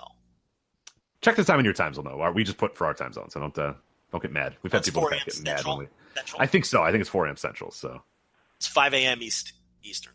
Yeah. So just figure out the time on your own. Then you don't have to get mad at us. But that's like 11 o'clock in the morning in Europe, right? Yeah. So it's not bad for them. Not bad for them, yeah. All right. So that is our feverish review of Super Showdown. So I don't know. I'll watch it. Might enjoy it. We'll find out. All right. Do you want to talk quickly? Let's talk quickly about Joey Janela's injury, and then we'll finish by bouncing around Japan here. Sure.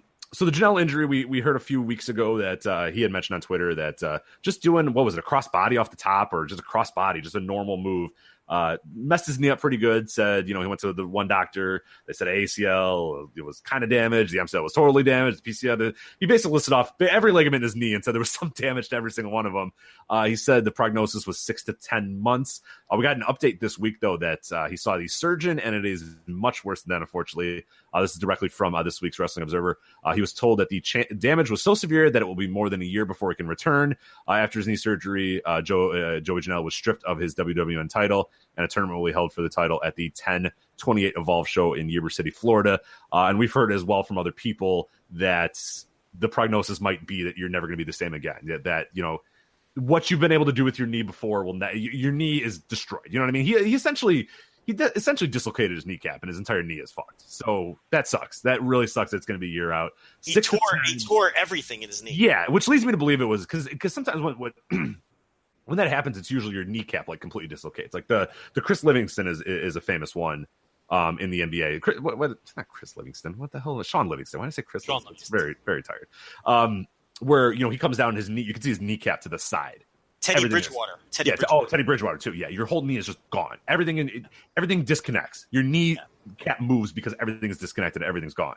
And That's the one that sucks the most because everything needs to get rehabbed. Everything is different. And yeah, you can come back healthy, but it's a huge road to recovery. It's not just simply, hey, we'll tie up the ACL and then stay off it for a little while and then we'll start doing rehab and build you up a little bit. And yeah, you could be back in 6 months, on the plus side or really, if we really try hard, 6 to 10 months or whatever, but it probably should be about a year. But he's heard flat out a year now for what happened now. So that really kind of stinks for Janela. So what are your thoughts on him being out a year and how can he stay relevant in that year? Because I think in some sense, obviously it sucks that this is happening, but of everybody, Janela seems like a guy who could maybe weather that storm for a year if he needed to. Well, it sucks for Evolve too, because that was one of the core 5 that Sapolsky was talking about building around. And Janela was going to be a big part of that.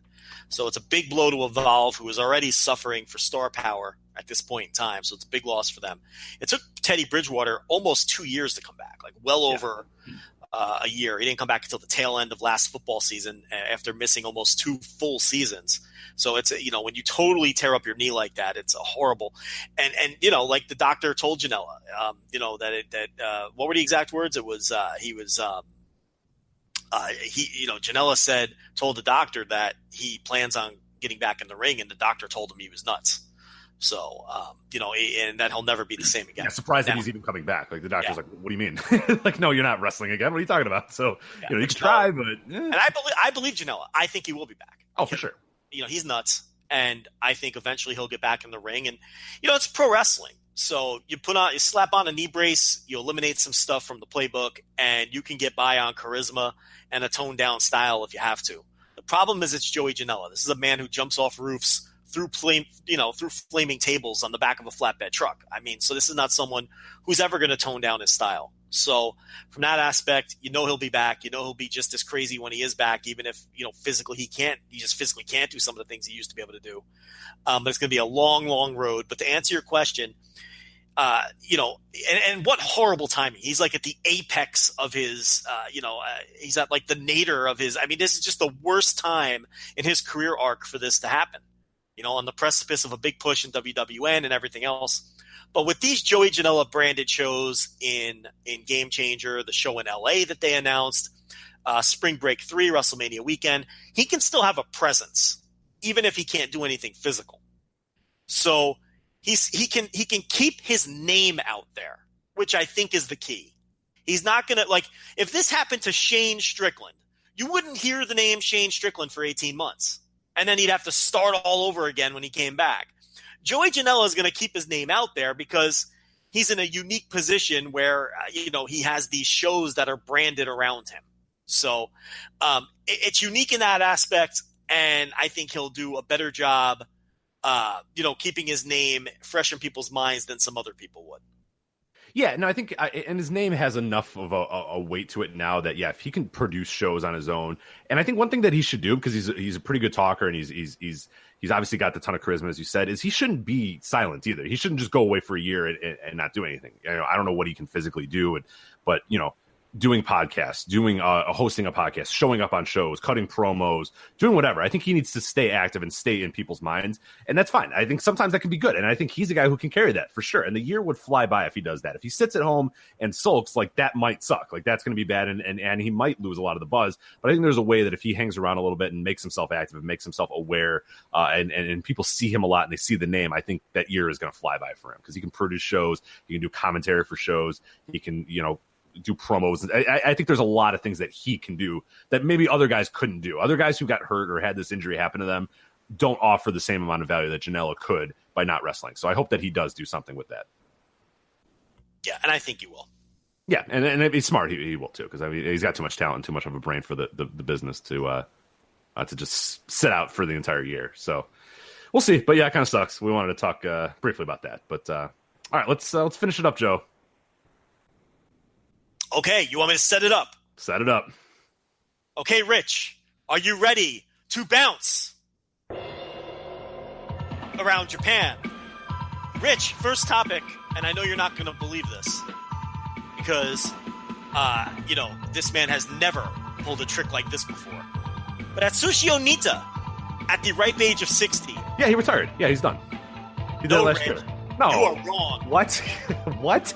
He is He said he was done. No. He said he was done. No. He said You he are was done. wrong, sir. You are wrong, sir. Onita's returning once again. I watched his retirement show. I watched the retirement match. He was crying in the middle of the ring. It was over. Probably watched several. I don't remember which one it was. You're right. I don't remember which one it was. In fact, I know exactly how many. You've watched 7 of his retirements. And then this is the 7th time that he will be returning on 10/28. Let me just ask you this, Rich. And I'm usually the one that gets in trouble on this podcast, so I'm going to set you up to get in trouble. Okay, yeah, let's do it. Because I know your real answer, and I want to see if you got the guts to say it. Do you give a single shit about Atsushi Onita coming out of retirement on 10/28? No, I don't. Fuck no. I don't give a shit. I don't either. Yeah. I mean, it's the 7th fucking time. It's going to be some grimy show that draws, a couple thousand fans. And, he came back last time. He had that little run in All Japan, and it was fun from a novelty aspect. And I get it, but I've had it with him. This isn't typical. If this was 1993, okay, but and I was of an Onita fan as anybody else was. Yeah, he's great. But, he was great. Yeah, and I go back and watch that stuff all the time, but it's like, come on now. I mean, and I would say the same thing about Terry Funk, and I would say the same thing about, whoever. I can't really think of anybody off the top of my head other than those two, because they're the two most chronic abusers of this, but I can't get excited about Onita coming back. No, I don't care. Yeah, he's going to come with his leather jacket and wild thing and his fake face and just, I don't care anymore. I don't care anymore. I mean, what do you want me to say? And then maybe he'll come back and have another run with another grimy promotion, whether it's All Japan again or whether it's Wrestle One or whoever he's politically aligned with this time around. And I don't care. I loved him. Yeah, I love going back and watching some of his matches now, but I couldn't possibly fucking care less about his 7th return from retirement. So yeah, no. I can't get worked up for this. And I don't even care what the match winds up being. I can't get worked up for it. So let's talk about something that's relevant. Next topic, Rich. We talked about him a bit earlier, but listen, as you know, Joe Lanza is known for being humble. I never one of the most humble. I think one of your nicknames is most humble man in wrestling podcast. Absolutely, I never give myself back pats. I'm not one to do a victory lap. I'm not one to rub it in when I'm right. I'm not a I told you so kind of fella, Rich, and I think people know this about me. But when I laid out the Pac 5-step plan several weeks ago on this podcast, step 1 is that Pac would return to Dragon Gate. He's familiar with the territory. He's got unfinished business. It's a safe landing spot, yada, yada, yada. And he turned out to be their version of X, their mystery partner for the Red Stable. And ironically enough, he attacked Shingo, who may turn out to be an X, for another promotion later this week. But in all seriousness, Rich, I'm not going to do a victory lap. But what I am going to say is, where I think we differ, you never said that Pac was not going to come back to Dragon Gate. That's not what you said. What you said is you didn't think it was advantageous for Pac to come back to Dragon Gate. That is where we differ. I think it's a good move for Pac. I think it's a good move for Dragon Gate and Pac. I think it's a mutually beneficial relationship. Rich, you don't think it serves Pac much use to spend any time in Dragon Gate. So why don't you go ahead and defend your stance now that it's official and now that he has returned to Dragon Gate? Yeah, and I think, of course, of all the players in this, advantageous as hell to Dragon Gate that he's coming there. I mean, Dragon Gate is as low as it has been in maybe ever. So him coming back there is such a breath of fresh air. We'll talk about it here in a bit. I mean, it feels like everything is rejuvenated. Everybody has a little bit more interest. We saw Dragon Gate's name being popped up on wrestling sites all over the place. People tweeting about it. Like, this is a huge boon to Dragon Gate. So I'm glad that it happened. To me, though, I don't know that there's a ton of benefit for him because, as I said, because Dragon Gate is in the state they're in. And I don't know that they're a major player in pro wrestling right now in 2018. Maybe he can get them back to that level. Maybe he can be a big part of it. I know he has a lot of loyalty to them, but I just don't know that him being in Dragon Gate is going to help anything. I don't know. To me, I struggle with the idea that Dragon Gate is something that's a great career move for anybody right now in 2018. To me, it's showing loyalty and all that sort of stuff, and maybe he's there for a little bit and then moves on to something else. I just don't see it as a great launching pad to bigger and better things really for him right now. I feel like he could probably skip this entire step and just go to something else if he really wanted to, and wouldn't lose anything from it. I don't know that he necessarily needs to prove to anybody via a run in Dragon Gate. Not that I'm not going to enjoy it, not that I cannot wait to watch him in Dragon Gate. I just don't know that Dragon Gate offers much positive to a wrestler like a Pac right now in 2018. Okay, so we agree that this is beneficial to Dragon Gate. I think. Jesus Christ, yeah. They got more buzz off of this, at least among Western fans, than they have. They needed any positive publicity they could get. They needed, and they've gotten it. And it seems to have drummed up some interest for them and all those sorts of things. And he appears to be under the same sort of persona as he was on 205 Live, right? He's got the same look. He's got that same heel look that he had at the end of 205 Live. He didn't come back as Pac. No, he came back as greasy-haired, King of the Cruiserweights. Yeah, that's exactly, what he did. So from that, and he joined a heel stable. Now, where I do disagree with you, and I'll lay out my points here, is I do think it's beneficial to him. Number one, it's familiar territory, and it's a safe landing spot, and he'll be comfortable. So from that aspect, it's a good place to shake the rust off. The guy hasn't wrestled in in like a year. Yeah. Okay. And he's going to a comfortable place where he's familiar with the roster, and sort of. It may look a little different now. Yeah, he's like, hey mates, what's going on here? Who are all these guys? Like, we're so he's minus a few bases here, but he's familiar with the territory, he's familiar with the roster. He has built-in storylines, and he'll be comfortable, and it's a good place to shake the rust off. And I do think, because of the added attention he brings to Dragon Gate, that it'll help build up some momentum for him too. Here's one thing where people are missing the plot. I see a lot of people have, and we're not going to have this dopey debate because I think it's stupid, but the big argument out there is, why didn't he come to New Japan? And I hope he never goes to New Japan. And they could all have that fight themselves. I think it's a dumb fight. But what I think is, because eventually I think at some point he's going to end up in New Japan anyway. Okay, but the thing is, just because he's in Dragon Gate doesn't mean he can't work other places. Okay, it's like he's not in jail because he's in Dragon Gate. He can still pop up in RevPro. He can still pop up in Progress. He can still pop up in OTT. He can still pop up in WXW. He can still pop up in WWN. He can pop up in PWG. He can still go to these places while working Dragon Gate tours. Mm-hmm. So I see a lot of weird conjecture out there that I can't believe, this is what he chose as his destination. He can wrestle anywhere he wants while wrestling for Dragon Gate. It doesn't mean that he can't pop up somewhere else. But I do think it's a good starting point for him because it's comfortable, because it's a place he's been before, because he has a built-in history, and it's a style that he knows how to work. And listen, if you work a couple Dragon Gate tours, you're going to get up to speed very quickly because of the style. Okay, it's not a place where you can dog it. And he'll shake the rust off pretty quickly working for Dragon Gate. I think this is a good move for everybody involved. And, I think that it's great that Dragon Gate is finally getting some positive news into the news cycle instead of just losing another star or putting up their lowest attendance in a building that they have in years and having their cork and sellout streak broken. It's been a bad year. It's been a really bad year, and it's finally good to have some news that's positive coming from them. And the other thing too that's interesting with this is, Pac's a big deal in Dragon Gate history. I mean, yes. People that don't know about Dragon Gate history might not know that, but this is a huge deal. He's one of the most accomplished gaijins I think that the company's almost ever had.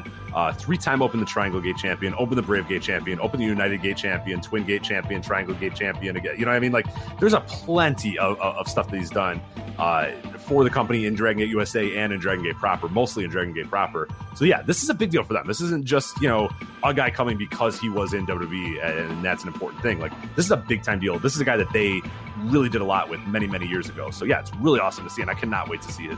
Pin Shingo in his first match back, which is awesome to see as well. So yeah, I can't wait to see how this all unfolds. I cannot wait to see what happens, and it's good. Good positive news for Dragon Gate. I'm happy about it, and I would like to point out that I correctly predicted this.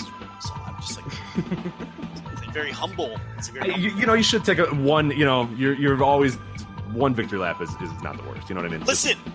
Listen, Rich.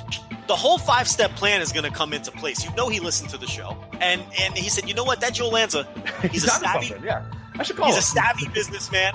He's a smart man, and I should listen to him. And you'll see the entire 5-step plan is going to be executed just as I laid it out." Speaking of Dragon Gate, our third topic is CIMA and the Strong Hearts. Rich, I did a little research on their various invasions into Japanese promotions this week.